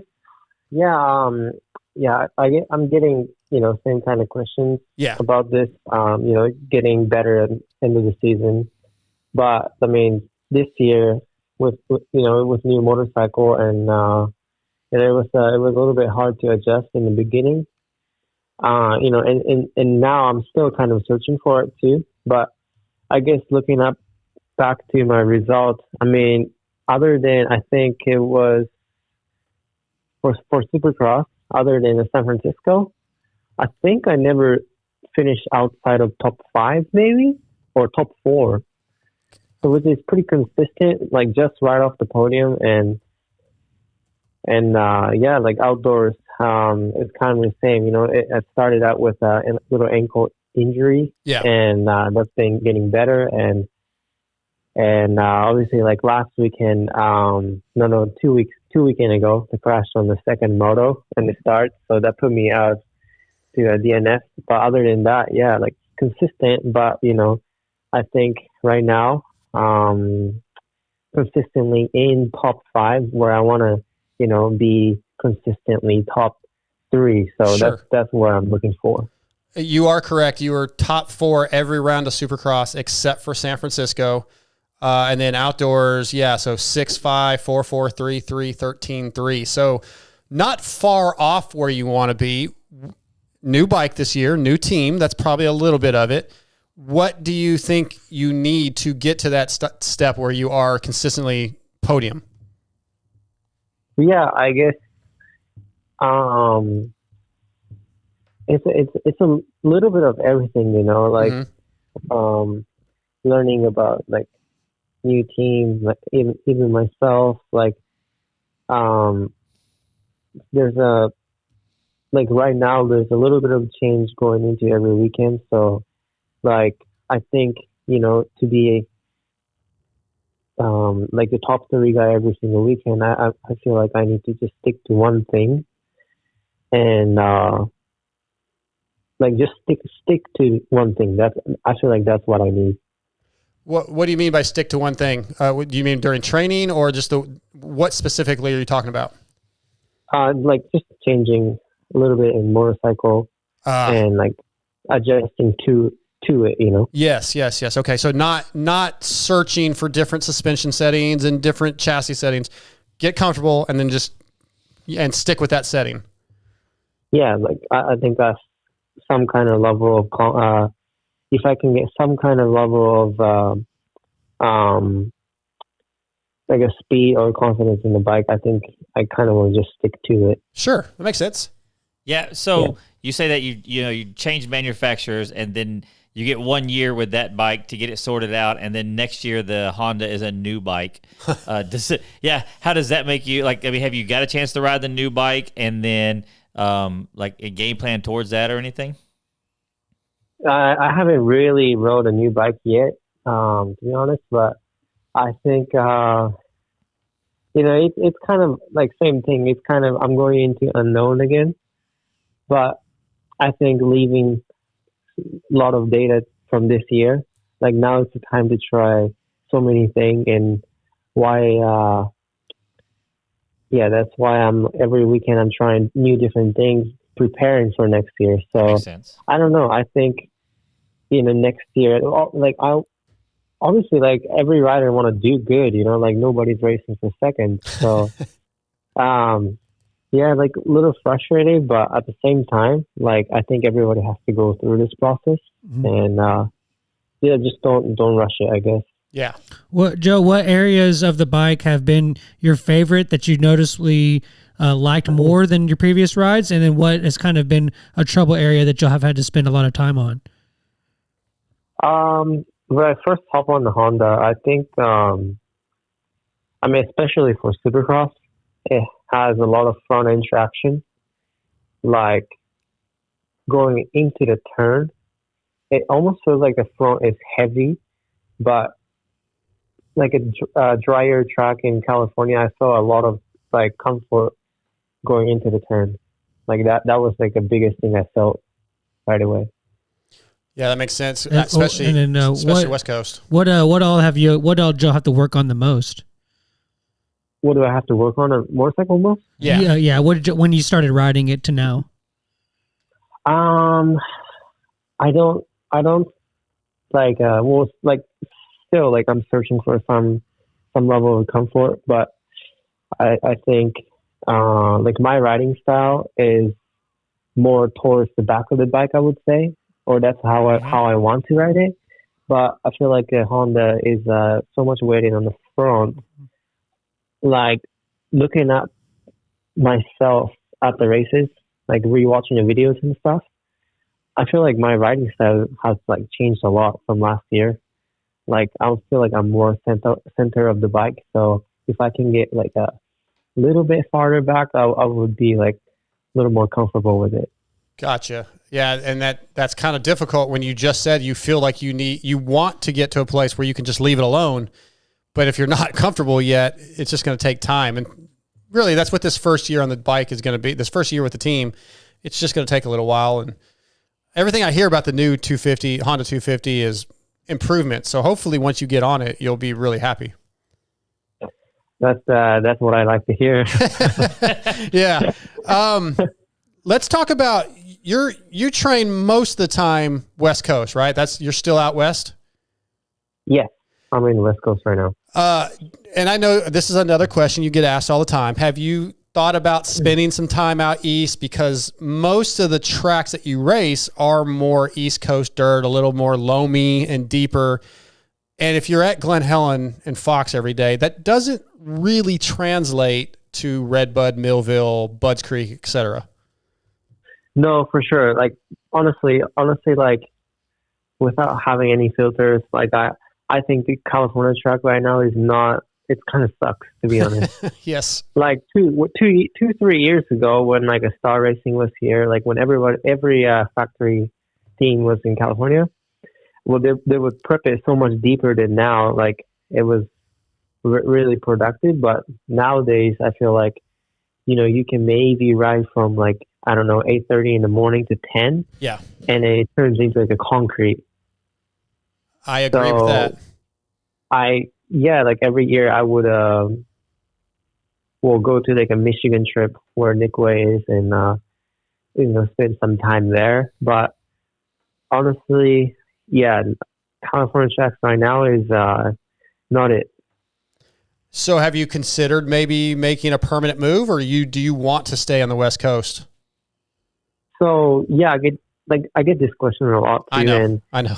And I mean, so last year. So here's the thing. Like last year ended the season pretty good, right? Like at the towards the end of the season, I was able to win some motos and overalls, and same time changing the team.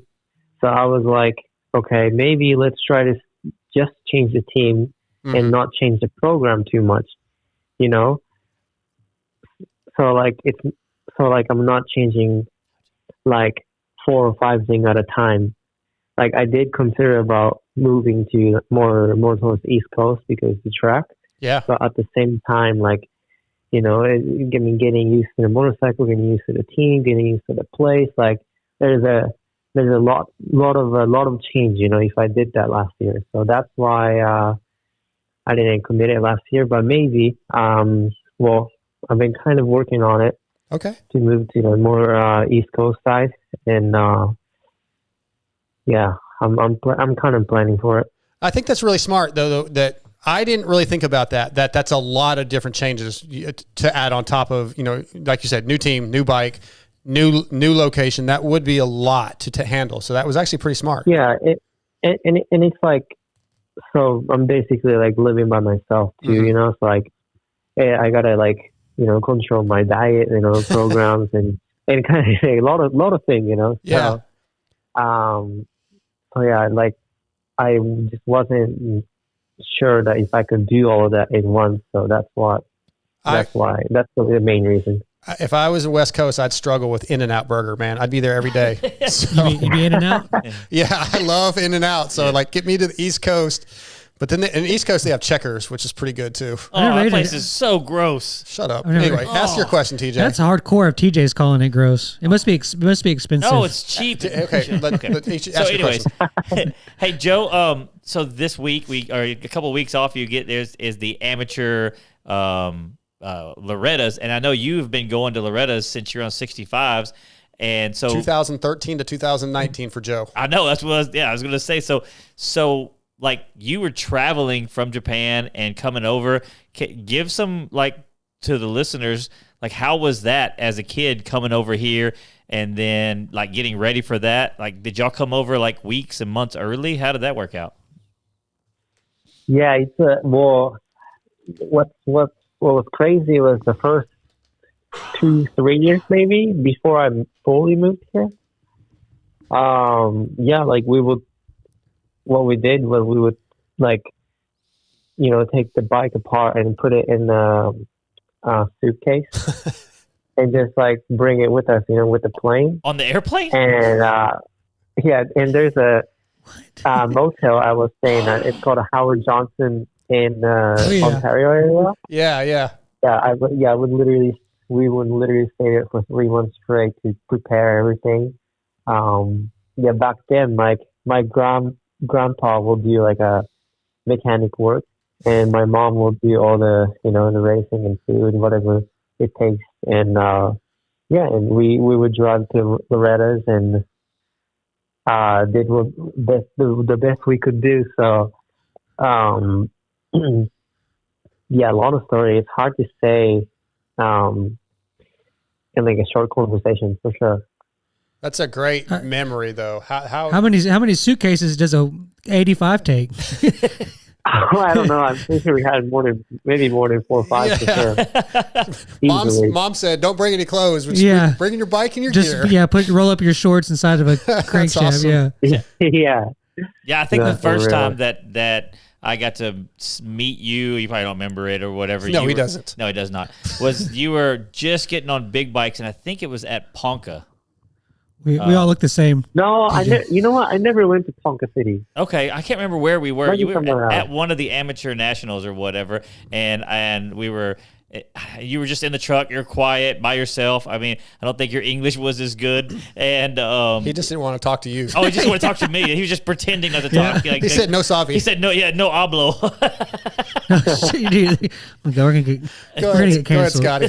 Joe, actually, I wanted to off that topic. I wanted to give you a compliment. Like you came on the show a couple years ago, and throughout your career, you have drastically gotten better with learning the language, having more of a personality, and to watch you go through that process has been super cool, man. And like, does not having that language barrier and feeling more comfortable with your communication skills, does that like one less thing you have to worry about and give you more confidence at the races?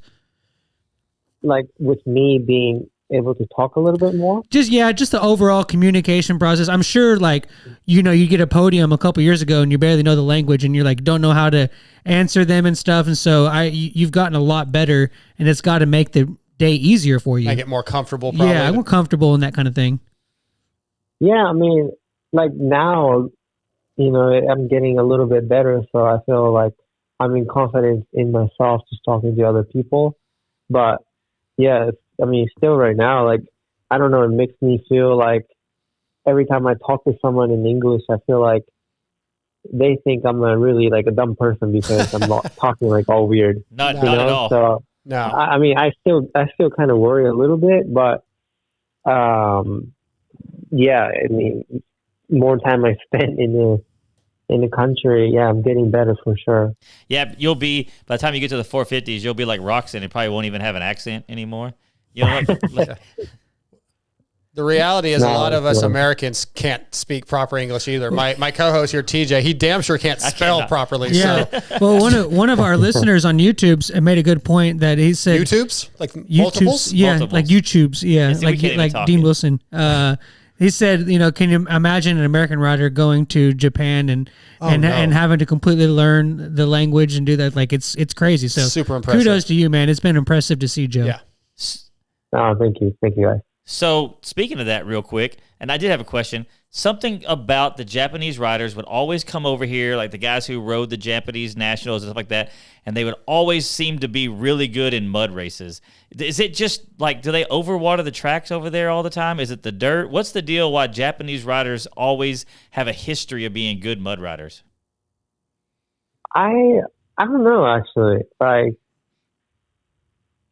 I mean, for sure they ride in the mud more than here, I would say, because Okay. Japan really rains every single week. So Yeah. I guess it is an island. Yeah. It makes sense. Yeah. yeah, so I don't know, maybe the more time they spend on the mud. Joe Shimoda tonight, brought to you by FXR. Joe, one of the things I want to ask you about is early race intensity and aggression. You kind of are known as a polite racer. Is that something that you think about, that maybe I need to be more aggressive, or do you feel you are pretty aggressive? I don't know. It just depends on the situation, right? Yeah. If I get past, I would, definitely try to fight back. But sometime I'll lose a couple position in first lap where I try to be aggressive and make moves, but then hitting other people misses. Both there's so many situations that you can think of, it's not if I'm I don't know, got aggressive all of a sudden, if that's going to make it better, I'm not sure. It's hard to say. Sure. Okay. I want to jump back to something you talked about a second ago. You mentioned going to Nick Way's up in Michigan, and you posted a video on Instagram where you basically scrubbed while doing a manual through some rollers. Insane. It was awesome. And I've heard a lot of people talk about oh wow, now we're scrubbing while doing rollers. That was just gnarly. I don't know what I expect you to say out of that, but it was awesome. He's going to say, yeah, I'm awesome. That's what he's going to say. Did you even realize that it was like an Insta banger, or was he just riding? Well, yeah, I guess, people liked it really much, but I'm because that video I posted, it was even on the second fly. I didn't think it was a big of a deal, but I mean, now that I think about it, yeah, why did I? It's kind of a unnecessary move to, like, is it faster? Not really, but is it just for fun? Probably, yeah. I don't know. It looked faster. It looked awesome. Yeah. So just, I don't know. It was really cool. I don't know what I expected you to say out of it, but yeah, it was very, very cool. I do have, I'll give you a question now. This is a hypothetical question. No way to really answer it. But since you were talking about being on Honda and kind of trying to get comfortable on the bike, et cetera, do you think if you had stayed at Pro Circuit Kawasaki, you would have better results or more wins this season? Just because of comfortability? I don't know, but it's hard to say, right? Sure. Like I did end up with 1-1 at the end of the season, and I mean 2 years ago, like kind of the same thing. Like towards the end of the season, it was better, but then like 2022 to 2023, like the model changed on Kawasaki, you know, and like there's no, like I said, there's so many factors behind it, and I mean, I think my riding style is pretty unique too compared to the other guys. Sure. So, I don't know. It's hard to say, but I think I don't regret on my decision going to Honda. Like, I think I learned a lot here, and then I feel like, you know, I can go for some greater things. And honestly, like the results compared to last year, I'm more consistent for sure. So, yeah, I don't know. Yeah. Never know. Like, good guys will make it on any bike. So, 100%. Well, I appreciate you answering. We just got a couple more for you. We'll let you go. Yeah, Joe, this is your fourth season. This is your fourth outdoor season. I'm sorry. Is this this is your fourth year in outdoors, correct? Yeah. Fourth. Yeah, okay. yeah. So out of those 4 years, how does the pace of this year feel to some of the others, and which do you feel like was the fastest 250 class that you've been a part of? This year. This year? Or this year. Yeah. Well, I think the way they prep the track nowadays, I like, especially on the first moto of 250 class, it's pretty flat. Like first 15, 20 minutes, like everybody has equal pace. Where I feel like 2-3 years ago they would prep it not as much. So I feel like we did have more separations in between our other riders, and then I feel like that slowed the race down too. So the pace wise, now it's like probably the fastest. Okay, that's honestly not what I didn't expect that. Really? So yeah, I thought maybe last year or the year before that where Jet was there. Yeah. All right, 2 more questions I've got for you. We got basically 3 full weeks off before you have to race again. You're long way into the season. I don't even know. I don't have a total number of races you've done so far this season, but I want to know how you balance with this next couple of weeks recovery and trying to get your body back healthy versus wanting to test and get better. Where's the line for you? How do you decide I'm going to take some time off or I'm going to get back on the bike and train?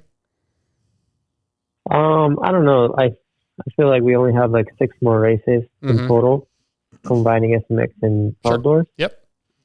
And I do really want to win. So I think, I don't know, like, is it the time to be like, you know, take a step back and recover? I feel like now, like, I should probably keep pushing.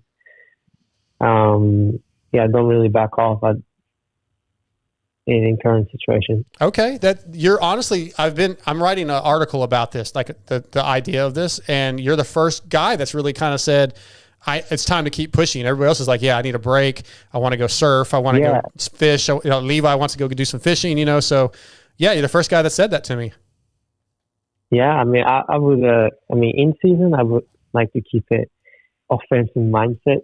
Yeah. And honestly, I can't be relaxed either in middle of the season. So yeah, it's, okay. I guess it's grind time. I like it. That's a great answer. All right. My last one for you. we talked about Loretta's. You talked about coming over here with a bike in the suitcase and your grandfather. And what is your best Loretta's memory? I know you won, I think 2016 you won a championship. Besides like a championship though, like what's your best memory, whether it be hanging out, family stuff, just what stands out? I mean, I don't know, maybe it was the championship year, 2016.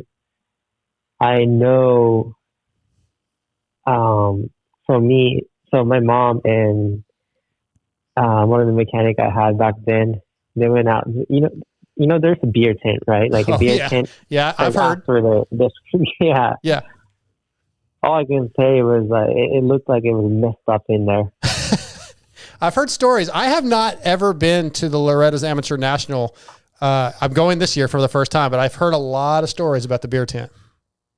Yeah, there's a lot of stories, you know, and we're going to leave it there too. Okay. All right, Joe. Hey, man, thank you so much for coming on tonight. It's really been great to talk to you. And yeah, good luck with the last few rounds. And we hope to see you get on that podium every week. Thank you. All right. You have a good night, buddy. Thank you. See you guys. All right. Joe Shimoda tonight, brought to you by FXR.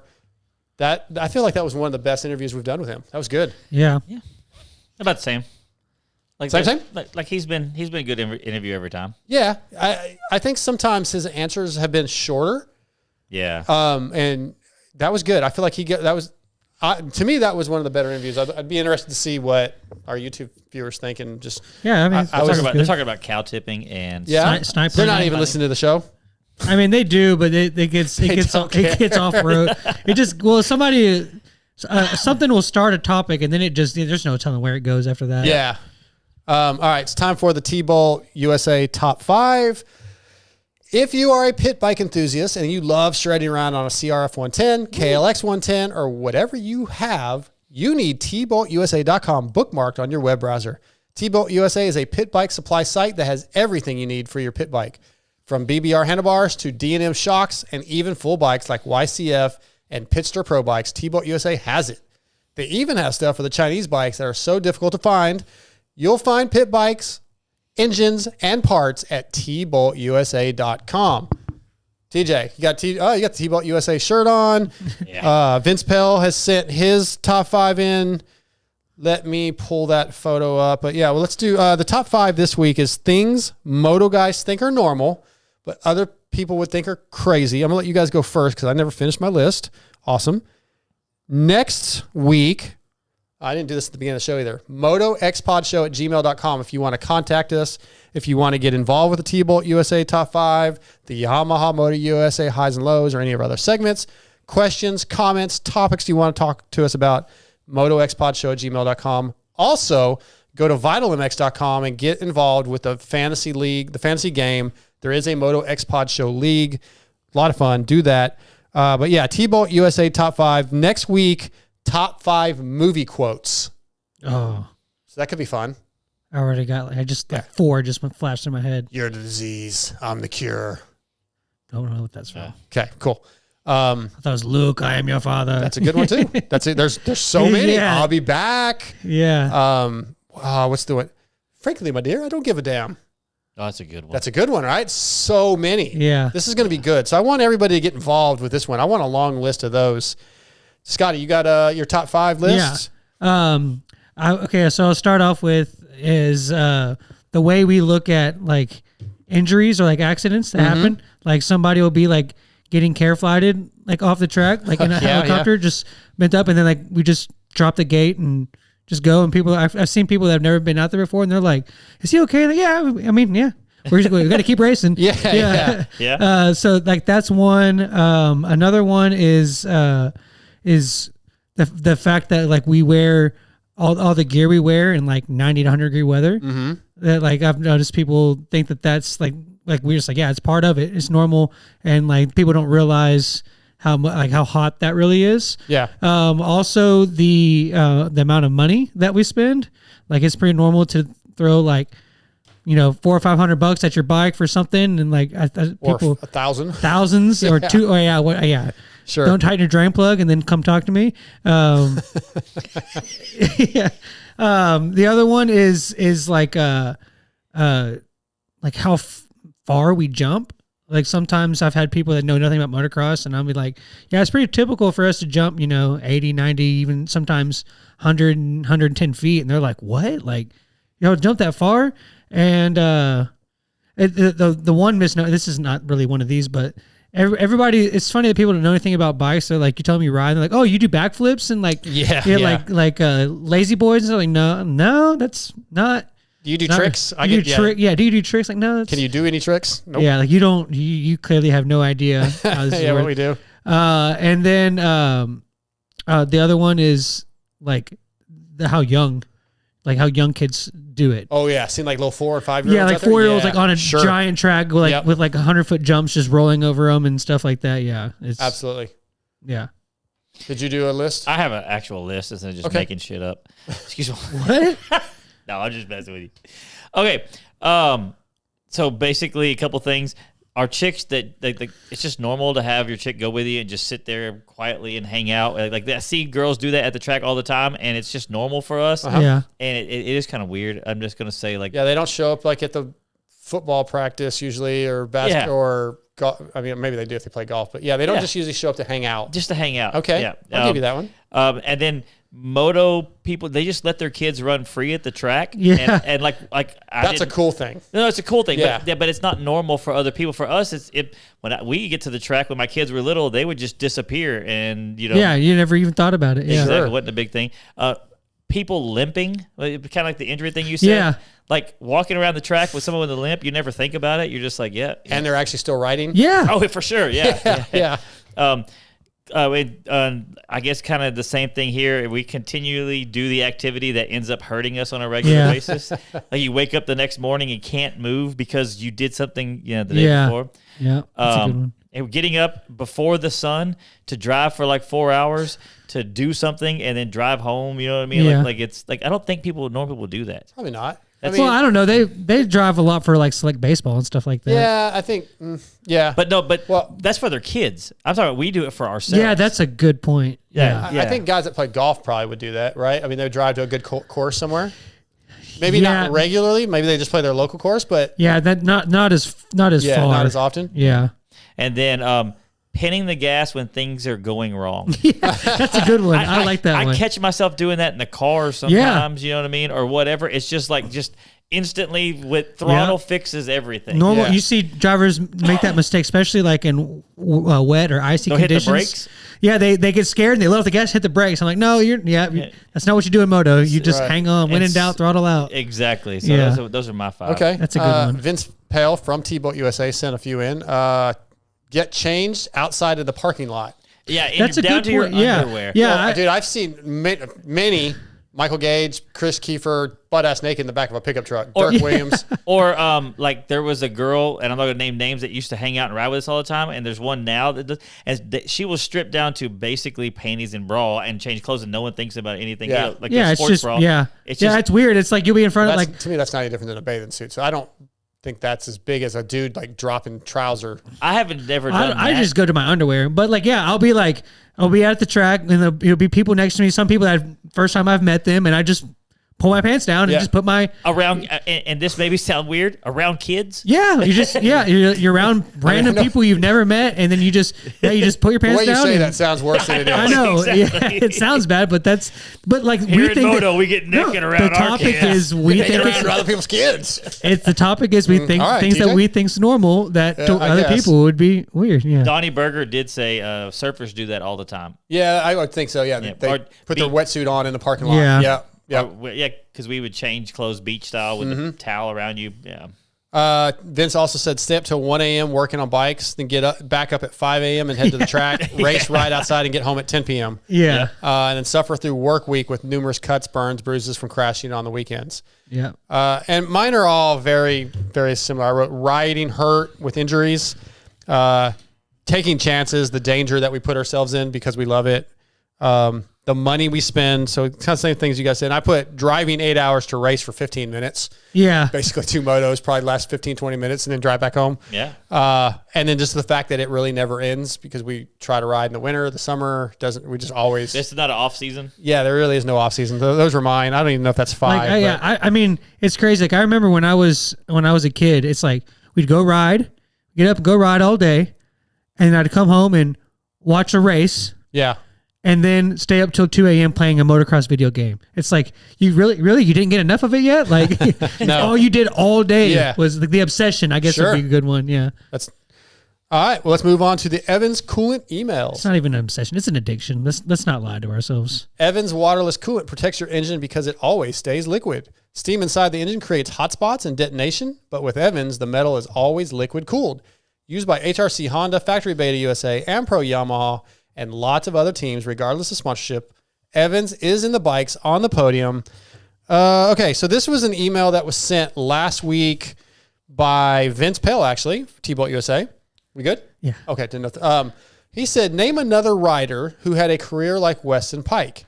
He was a privateer guy, barely making 450 mains. I remember him being so pissed off that he did not make the main from the LCQ Daytona Supercross 2013 that he kicks the bike off the stand back in the pits. Turned out he actually did make the main that night, but he went on to get a factory ride with JGR and be a solid top 5 guy in Supercross. I was trying to think about this because he actually sent in last week, and the only guy I can really think of, and it's not the same, but a guy that was like a privateer and went to the factory level and actually was successful and he hasn't even moved to 450s yet, but I put McAdoo in that where he was, a fill-in, like an MCR or whatever. And then Wasn't Dow kind of that way? Yeah, maybe Dowdy. But McAdoo has been fairly successful, and I feel like he's going to continue to be successful. But really, I can't think of anybody quite like Weston Pike. John Dow, I think, because he was like literally, out of a pickup, and then winds up being a factory rider. And he was quite a bit older when he finally, when he started racing, let alone got his factory-ish ride. You know what I mean? I just saw an email that I was supposed to ask Joe Shimoda for one of our listeners, and I missed it. It says, I saw in some old Japanese articles that, this is for Joe, that your Japanese name is actually Takeshi. Will we ever see any Fox gear with a Takeshi butt patch or on the back of your helmet? I think that would be quite sick. Also, can you release some merch? So, Tyler, if you're listening to this, what I'll do is I'll text him, and I'll see if I can get a response, and then I'll answer that. But, I sorry, man, I missed it. B-. Yep. Hey, I'm going to take that B- all day. If I slip into the C. I just started saying C, I guess. Yeah. B- just sounds funnier to me. Do you have anybody that you kind of think of like as you were saying that, could you kind of put, I guess he never really got to the factory level, but I was kind of thinking maybe JT. Jason Thomas? Yeah. But he never really got. I don't think he was ever quite as successful as Weston was. That's a good point. Think so? No, because Weston was. He was there. Good, but that was just JGR. Was his? That's closest. Still, but JT never did that. JT was always. No, what I was going to say, but I don't know if I consider Weston Pike like. Nick Way? Factory Way. Nick Way would be one I think of. I think Way was up there, down, and then went back to. But I don't know if Phil. Phil, he got a factory ride. He went from 11-10 to a factory ride, But were their results as consistently successful as Weston's were for a couple years? Yeah, that's a good point. It's a good question. I guess it kind of depends on what you're basing that off I think of. Dowdy is probably the best answer. I think I'd have to look at results and stuff like that and actually see those. I didn't even realize that McAdoo was that far down on the totem pole of things. Yeah, he rode he was doing that. Dude, Mathis had to help him do straight rhythm. I think he paid. Was it straight rhythm? Really? Yeah, I think he sponsored him for straight rhythm, and yeah, he didn't have hardly any help in the beginning. Okay, couple random ones that came in. Weirdest thing you've ever done in public? Anything stand out to either of you guys? With or without alcohol? Weirdest thing, so it doesn't matter, I guess. I don't know if I do anything weird. I'd like to know, has he ever done anything that wasn't weird? Yeah, what's the weirdest thing you think TJ's done? So one time we were walking through the mall with my wife and her best friend and her best friend's husband at the time, and I was drinking like this white slushy, and I just took a big mouthful of it, and then like fell down and started pretending to have a seizure. And then my wife was like, "Get up!" And said she's like, "Quit!" And everybody's like looking at her and giving her a hard time because she's like not helping her husband who's having a seizure on the ground. But I don't know if that's weird, but It's kind of weird. We'll take that. How about I you, don't Scotty? know. Like- I had to think. Let me keep thinking for a second. yeah, but I don't. I might think like getting my hair cut in Well, public that's the in front thing. of like a live audience. I mean, honestly, I guess it that was. felt weird for you. Yeah, that's kind of weird. But that's not. Yeah, But I've that's like felt planned- weird. No, I can't It's think like, of- but see, the thing is like we probably don't think things that we do are weird. Yeah, I don't know. I'm sure I've done some weird. Because like can't- I don't even think about it, but like say I'm out in public in like a parking lot or something, and I'm on the phone. Like if I'm standing somewhere, like say I'm in a restaurant on a lunch, and I get a phone call and I go step outside, like I'll pace while like I'm on the phone. I don't even think about it. But if somebody was to watch that, they would be like, "Oh, what's this guy doing?" if you were pacing and not on the phone, just pacing, that might be weird. But Yeah. on the phone doesn't But that doesn't feel like weird. I've to like me. panhandled and ate out of dumpsters and did Yeah, shit that's like what I'm that. saying. Yeah, yeah, it takes the cake in he this doesn't group. think it's weird. That's not, I mean, that was You just, ain't out of a dumpster. yeah. I was homeless for a while, bro. I mean, yeah, I've seen it. Favorite childhood memory? Do you have one that stands out? Like those are tough, right? I mean, riding with my dad, I probably. yeah, I'm trying to think of something other than riding. In man, like maybe my dad teaching me to water ski stands out, or Yeah. you know what? I got one. Okay, so my dad raced dirt track stock cars when we lived in Southern California when I was like 5, 6, and I remember. I sure have the story off a little bit, but we were out in the middle of nowhere, like on some dirt road, and he unloaded the car for something. Like in my mind, it was to wash the car, but that makes no sense because we were just out in the middle of nowhere. And we were just like driving his race car on a dirt road. And I was just sitting, like holding onto the roll bar because there's no seat. That's like a memory that stands out. That was pretty cool. That was like one that, that one stands out for some reason. That was fun. And then I remember him saying like, it was near the border. We were down in like El Cajon, California. And he's like, oh, Border Patrol's coming. So he like hauled ass and hit loaded it on the trailer. It felt like at full speed. Again, I'm sure my memory is not exactly accurate, but that's what I remember. So that's a cool memory for me. Yeah. Well, one that I just thought of was I think I was like 6th grade. The Thursday was Halloween, so we got to go do the trick or treating candy and all that stuff. Friday was a school field trip to a camp, which was like awesome. Saturday we went to Six Flags Fright Fest for a week early for my birthday. It's a hell of a and week. and then Sunday we went and rode. And I just remember being like, this is like the best weekend ever. Yeah. Okay. Yeah. That brought back a memory for me, but are you Yeah, done? that was. Yeah, I'm trying to think of other stuff with stuff with my family. Yeah, the same time period living in Imperial Beach is actually where we lived. Imperial Beach, California. I went to like a daycare because I don't even think I'd started school yet, and my dad picked me up on like a lunch break or something. And oh, my dad coming and picking me up early from school was always the he best. picked me up on his enduro bike, like his dual sport or whatever it was back in the day, and took me on these trails and then took me back to school. So I just went and rode around on a dirt bike with my dad for a little while and then went back to school. That's kind of I just remember that. Yeah, sometimes my dad would show up like unannounced, like early to pick me up from either school or daycare or whatever it was, and then I come outside and the bikes are loaded. Like, that's cool. Yeah, that was cool. One of our listeners said, "I woke up under my Jeep after drinking all night. Jeep half in the yard, half in the street." That's a good one. All right. Childhood memory. One more we'll do, and I think we did this last week. Well, we kind of touched on it, but I want to ask TJ. What's a TV show you would want to be in? We did that. Yeah, but TJ wasn't here. Oh, you're asking me? Yeah. A roadkill. What is Roadkill? It's a TV show where guys it's car stuff. It's Okay. just like they basically go buy junk cars and try to keep them running to get them home. It's 100% like it's awesome. So Okay. But but it's like reality stuff. Yeah, I got you. All right.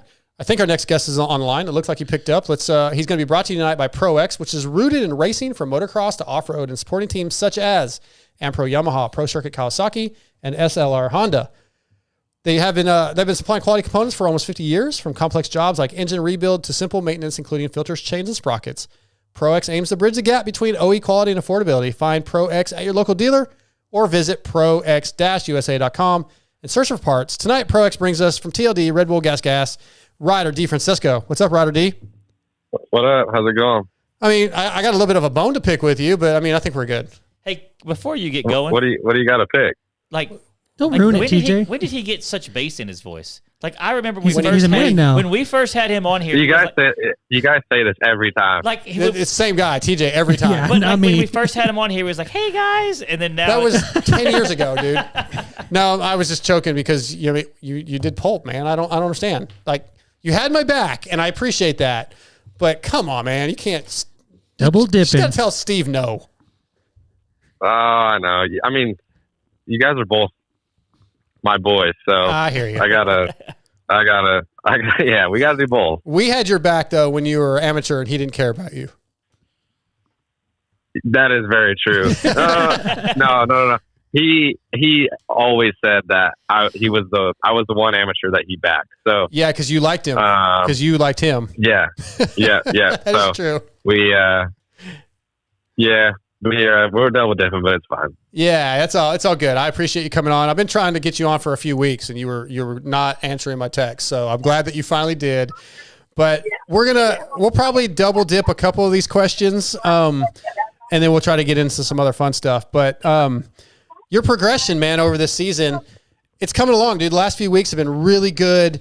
I know you kind of talked about giving some of the credit to Frankie and how he's helped you out, but bike-wise, confidence-wise, how has that progression been going in your eyes?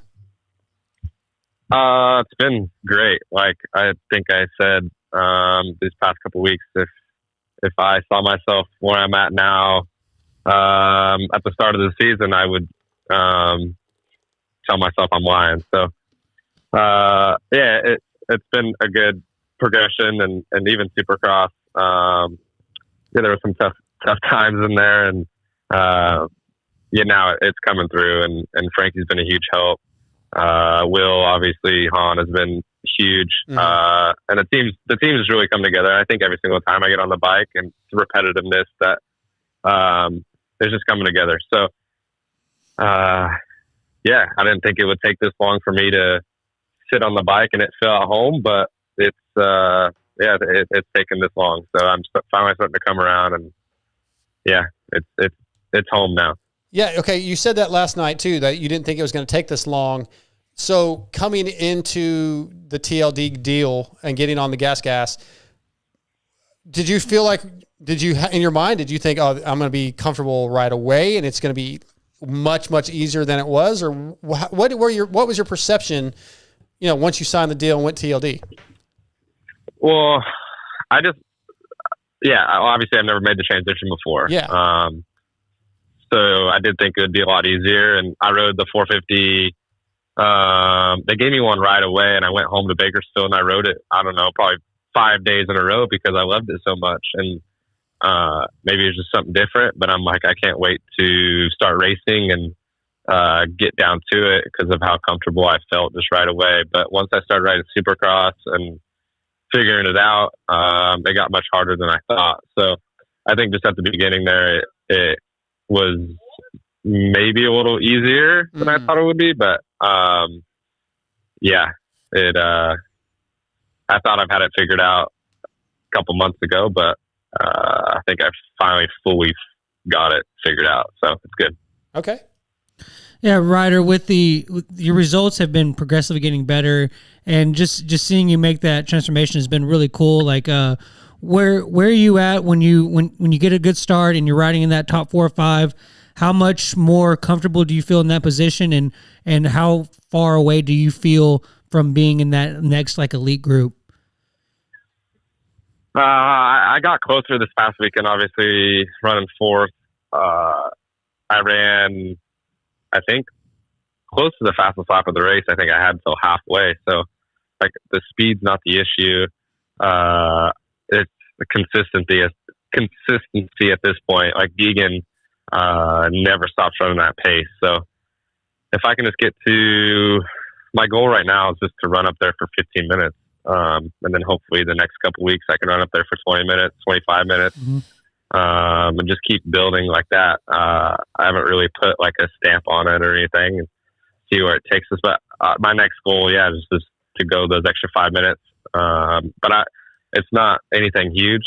It may seem far out of reach right now, but I think it's 1 or 2 weekends away from being in that elite level, like you said, and hopefully spraying that champagne. There you go. I haven't done it in a while. So yeah, it's coming, and I'm happy that it's all coming around. Yeah, you have like, and I guess this week Loretta's is on a lot of people's minds and stuff like that. And you have like, I think 8 championships at Loretta's, and like 3 or 4 times you got second place in the class or something like that. Coming off of that, and you were touted to be like the next thing, and then you had some struggles coming into the pros. I guess my question would be, when you see some of the guys coming out of Loretta's or coming up, I mean, do you like, oh man, they're making a mistake they shouldn't, or coming too early? Yeah, coming too early, that kind of stuff. It's tough because obviously you see Deegan, a guy like that came right in, and look where he is today. But yeah, I think it's made it harder on myself just having that such high success rate.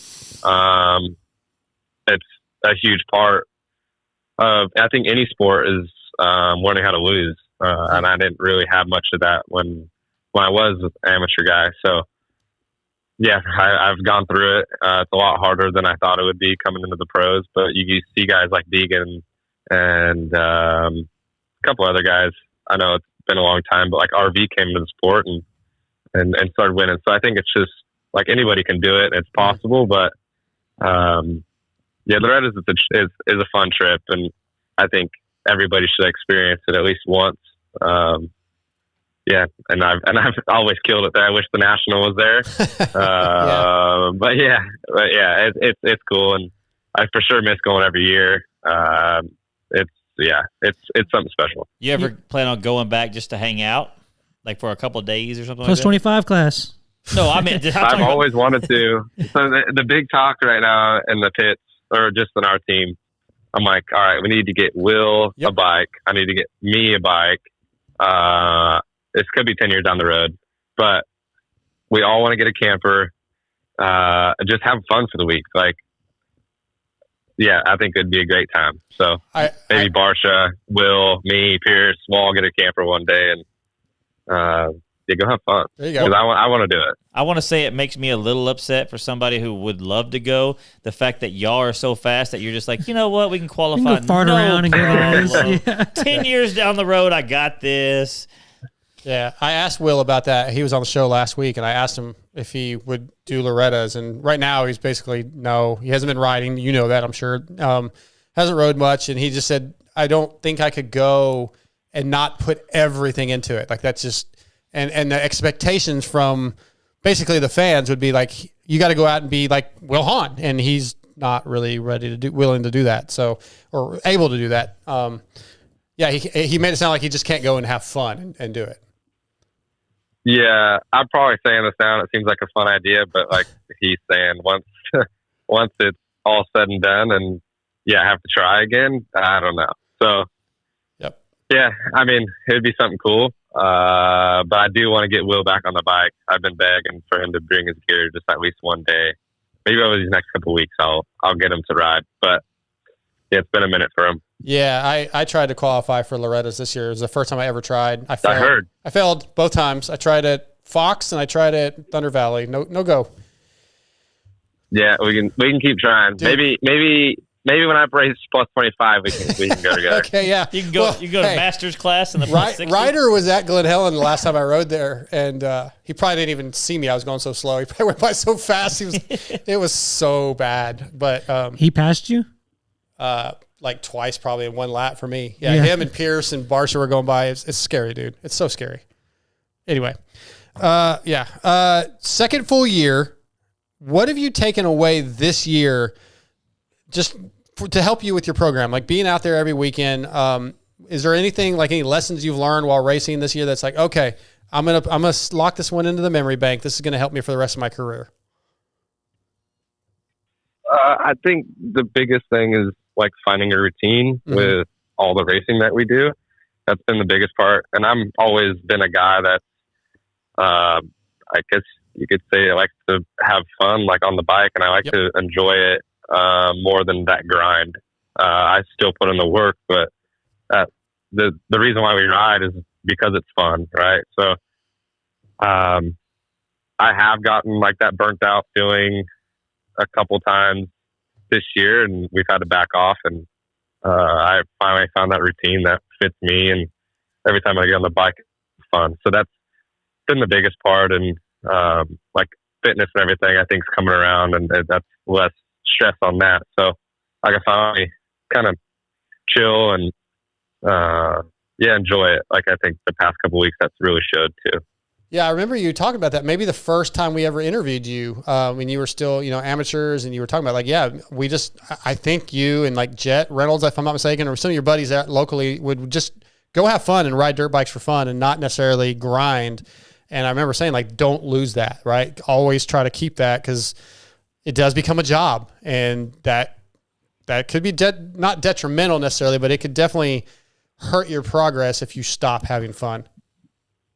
Yeah, and it just takes motivation away. That's what I've noticed, and I've always been a guy that, like I said, it's fun for me, and if it's just going to ride out in the hills to do that, or if it's pounding out motos, anything for me just to make it fun is the key right now. Hey, Ryder, we talked a little bit about switching to the gas team, and it's kind of cool. You went from being a Mitch Payton rider to a Troy Lee rider, and those guys are kind of, they're buddies, and like they're kind of similar of how they've made themselves into basically a moto mogul. It's cool to see the camaraderie that you have on the team, and how's that been transitioning from PC to Troy? You're going to have probably some of the sickest gears, some of my favorite. How's it been see how he runs a team?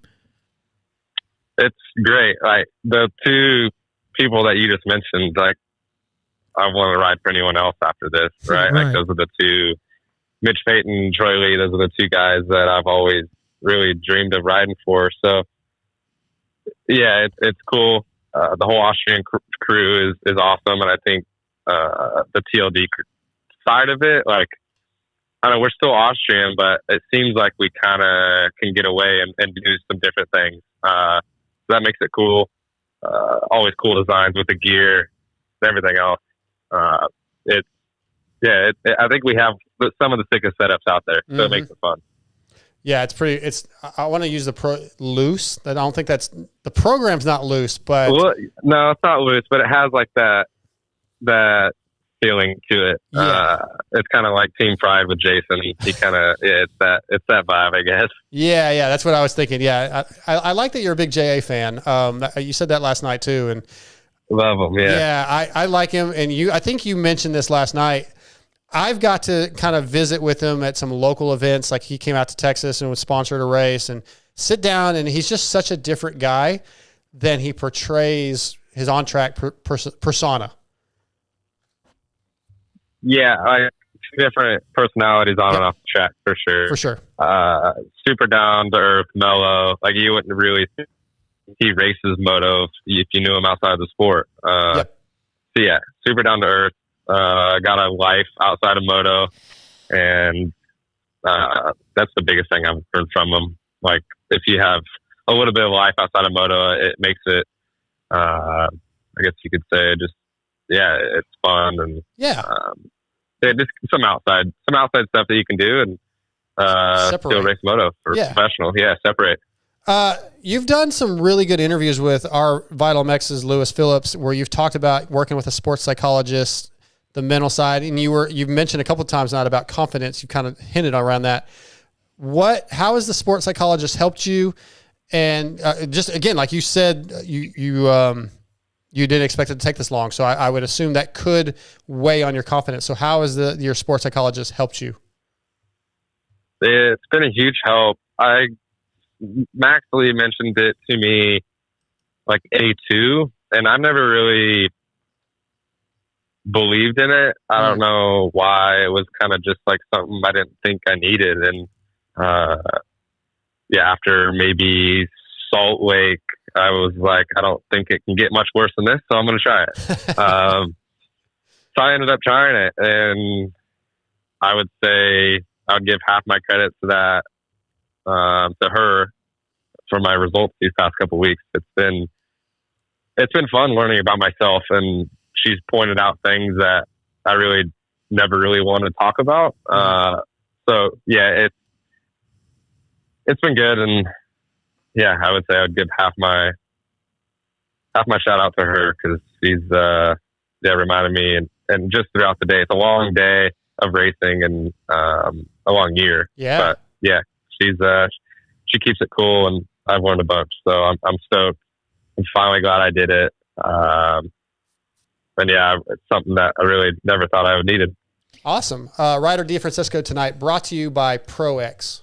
So we hear about sports psychologists all the time, but for the average fan and people like me, a lot of us don't know what that means. Do you like sit on a couch somewhere and tell? Bro. And I'm being serious. Like is it like going to a what does that entail? Do you like text it? Is this like something like that In person? Is it over Zoom? Yeah. It's just so the first time I went, I see on the meter, and then calls in for the weekend. It's just an overview of the weekend, how I felt, what I thought, how was obviously my mental game, everything. So we just go over it, and she'll pick apart like when I felt this, when I felt that. I think Red Bud, I felt like one of the best mentality I've had a year. So I've taken what I felt there these past 2 weekends, and she's the one that pointed that out to me. So yeah, it's a casual meeting for 45 minutes, not much, and yeah, but it adds up. Yeah. I like it, Ryder. I think it's a misnomer in our sport that it's like, oh, just rub dirt on it. Yeah, you just got to go twist the throttle, go I don't fast. think that's the case anymore. But though. I know, and he's not the first guy to have a sports psychologist. I think it's cool that you're super vocal, or have talked about it. Said that, hey, this is going on. You haven't tried to hide it or anything. I think that's awesome. I think it's cool that you're setting a precedence for other kids coming up that hey, it's tough, and I may need to do this, and you had other than some other riders, you've been the most hyped guy, and to go through that experience and share that with someone, I think it's awesome, man. Good job for you, and you're setting a good role model for the up and coming kids. Yeah, I appreciate it, and like you just said, it seems like you can just figure it out by yourself, but you need that person to speak your mind to, and to figure you out. It's a lot more than what I thought it would be, this professional level, but I'm enjoying it. It's been fun so far. Yeah. Awesome, man. And kind of somewhat on that same topic, a lot's been made. We've talked a bunch about you going back to Bakersfield. You talked about it last night, getting the chance to go back home, and that I'm sure has helped with your mental, strength, be around family.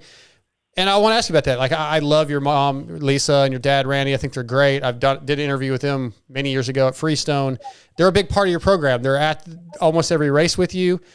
Do you ever see that being something where you're like, okay, hey, mom, dad, I need to do this on my own? Or is it still very comforting having them there? No, it's comforting having them there. I went to Southwick by myself, and I felt a little off. I don't know, they're a piece of my puzzle, and it's nice to go to mom and dad when you are having a bad day, and yeah, it's just mom and dad. But yeah, going home, it's nice family. As I grow a little bit older, I understand the time you get to spend with them, and I had a little bit of a struggle moving out of home, so going back is something special to me still. Sure. And yeah, I think riding in Bakersfield, going back to where I grew up, riding all those tracks, kind of brings you back to that core memory, and it's been good so far. So nice. I would I would give a little bit of that, that confidence and that stress of relief to Bakersfield, kind of just going home and trusting what I've done in the past. It's been good. Good.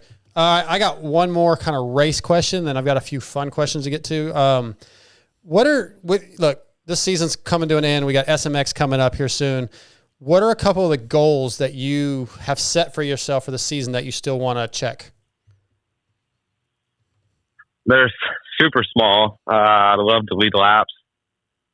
Podium's on my mind. That's one position better than what I got this past weekend. But the biggest thing for me is not really focusing on a position. I would love to lead a lot of laps and get 2 whole shots. Those are my 2 main goals right now. And wherever that takes me, if I can only go 5 minutes out front or 10 minutes out front, that's kind of the next check mark I need to check off. So okay, I would still love to be up front like I was this past weekend, and not too much pressure on myself. I like it. Ryder, we've been debating this tonight, and at first I thought Shimoda had my back, but then he turned on me. Washougal is not in the bottom 2 of tracks throughout the outdoor season. Is that in your bottom 2 for outdoor venues?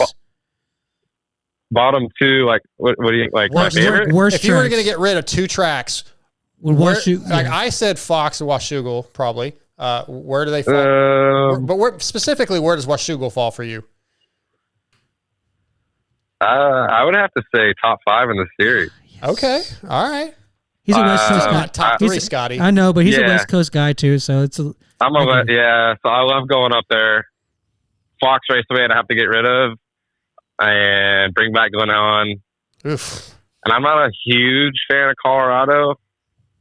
But yeah, I would say Colorado and Fox Raceway. I definitely disagree with we all need to bring Glen Helen back. Yeah, I don't understand why he's so against Glen Helen. Because he got embarrassed there one time, and every time I'm there, it's embarrassing. It's an iconic Steve track. made fun of him, and now he doesn't want to go back there. It's fun. It's actually kind of fun to ride. You know, it's not. Anyways, Glen Helen's a terrible rider. I mean, I hear it's better on Pro Day, like National Day, but it's cool to watch. I hate that place, dude. It's I hate fun. it. I enjoy it. I love it. I love it because it just separates people. Like it's somewhere you can go fast. I don't know. I like Kahia better, but yeah. Come on. For real. Like I love those heel. Come on. Like the way it kind of sweeps through those, like through the little hills that are there. Yeah. That it's just a fun track to ride. He said, "Come on." I don't know about that. All right, let's do a couple listener emails. We've got Shane Bagley has a couple questions for you. He said, "What's the music playlist look like? What do you listen to that pumps you up for a race?" I've been Allison Chains guy forever. Nice, but honestly, I don't listen to too much music. I'm pretty mellow. Okay, Allison Chains is a good one. Then he wants to know, how much do you hear the pulp drop will race them when it's time in the pits? Do you ever get that? I get 2 a weekend. 2 a weekend. on average? 2 a weekend. Yeah. On average. Yeah. Okay. Rupert X from the Vital MX Forum says, I guess you won a title when you were 5 years old. Who was the president when you won your Loretta's title at 5? And do you remember winning? That would have been 2011, by the way, I think. I do not know the president. I just thought of that. Like looking back, I'd probably remember not even half that trip. Really? Which is nuts. Yeah, it's crazy. But yeah, I remember just a little bit of memories. Well, Barack Obama would have been president. Barack would have been president. Okay. And you beat Jet Reynolds, Matt LeBlanc, Nick Romano, Caden Braswell, Gavin Towers. All those guys were in that class that day. Yep. Gavin was actually like almost last, and I mean some of these guys. But anyway, that was. Did you have one, TJ? Yeah, no. I just had a question about like that. We're racing when it's time stuff. We know that Deegs is like a polarizing person in the pits and to the fans. Like, do you have any relationship with him, good or bad? Now that you're both pros. No, I think it's you kind of set aside that. Yeah. when it's time to go pro, we all set aside. And me and Romano had a pretty big rival back in the day, and it's dropped. Like, I think we finally realized where we're at now. We made it. And, Oh, that's cool. I think everything drops when you become professional. Yeah, I remember when when you were amateur and he was. I didn't never think that there was a big rivalry between y'all two in the pits and whatnot. A little bit, but maybe I didn't realize it. I remember it was just the one guy I raced. Yeah. I remember. I don't remember what year the first year of Futures was, but at Glendale, Arizona. Yeah, I was there. I don't think so. This is the first year of Futures. Oh, not the first year. Yeah, me and Deeks. Yeah, didn't he there was like a big berm coming off the start? Didn't he run you really high? Do you remember that? I think so. Yeah. I remember being mad. But yeah, that was the only running we had. Okay, I remember being kind of pissy because I was a Ryder D guy, man. Ryder D was my guy, and Deeks I felt like ran him a little high, and I was like, what the fuck, dude? What was that about? Yeah. Yeah. All right, last question for you. Unless you got one, Scotty. Are we good? Oh, the only thing I was going to say was 8 championships. You said 8 Loretta's championships. Yeah, 8. That feels like I know that's a lot, but I really thought he had more than that. Yeah, I think the most is 10, and the most is 11. Yeah, 11, okay. I thought he was like But I think my biggest accomplishment at the Loretta's is going 6 for 6. Yeah, the titles and whatever are cool, but 6 for 6 is it's pretty. Did you do that more than? Did you do that more than once? No, I did it my shoot mini year, and then big bikes. I wanted to go 12 for 12, and that never happened. So yeah.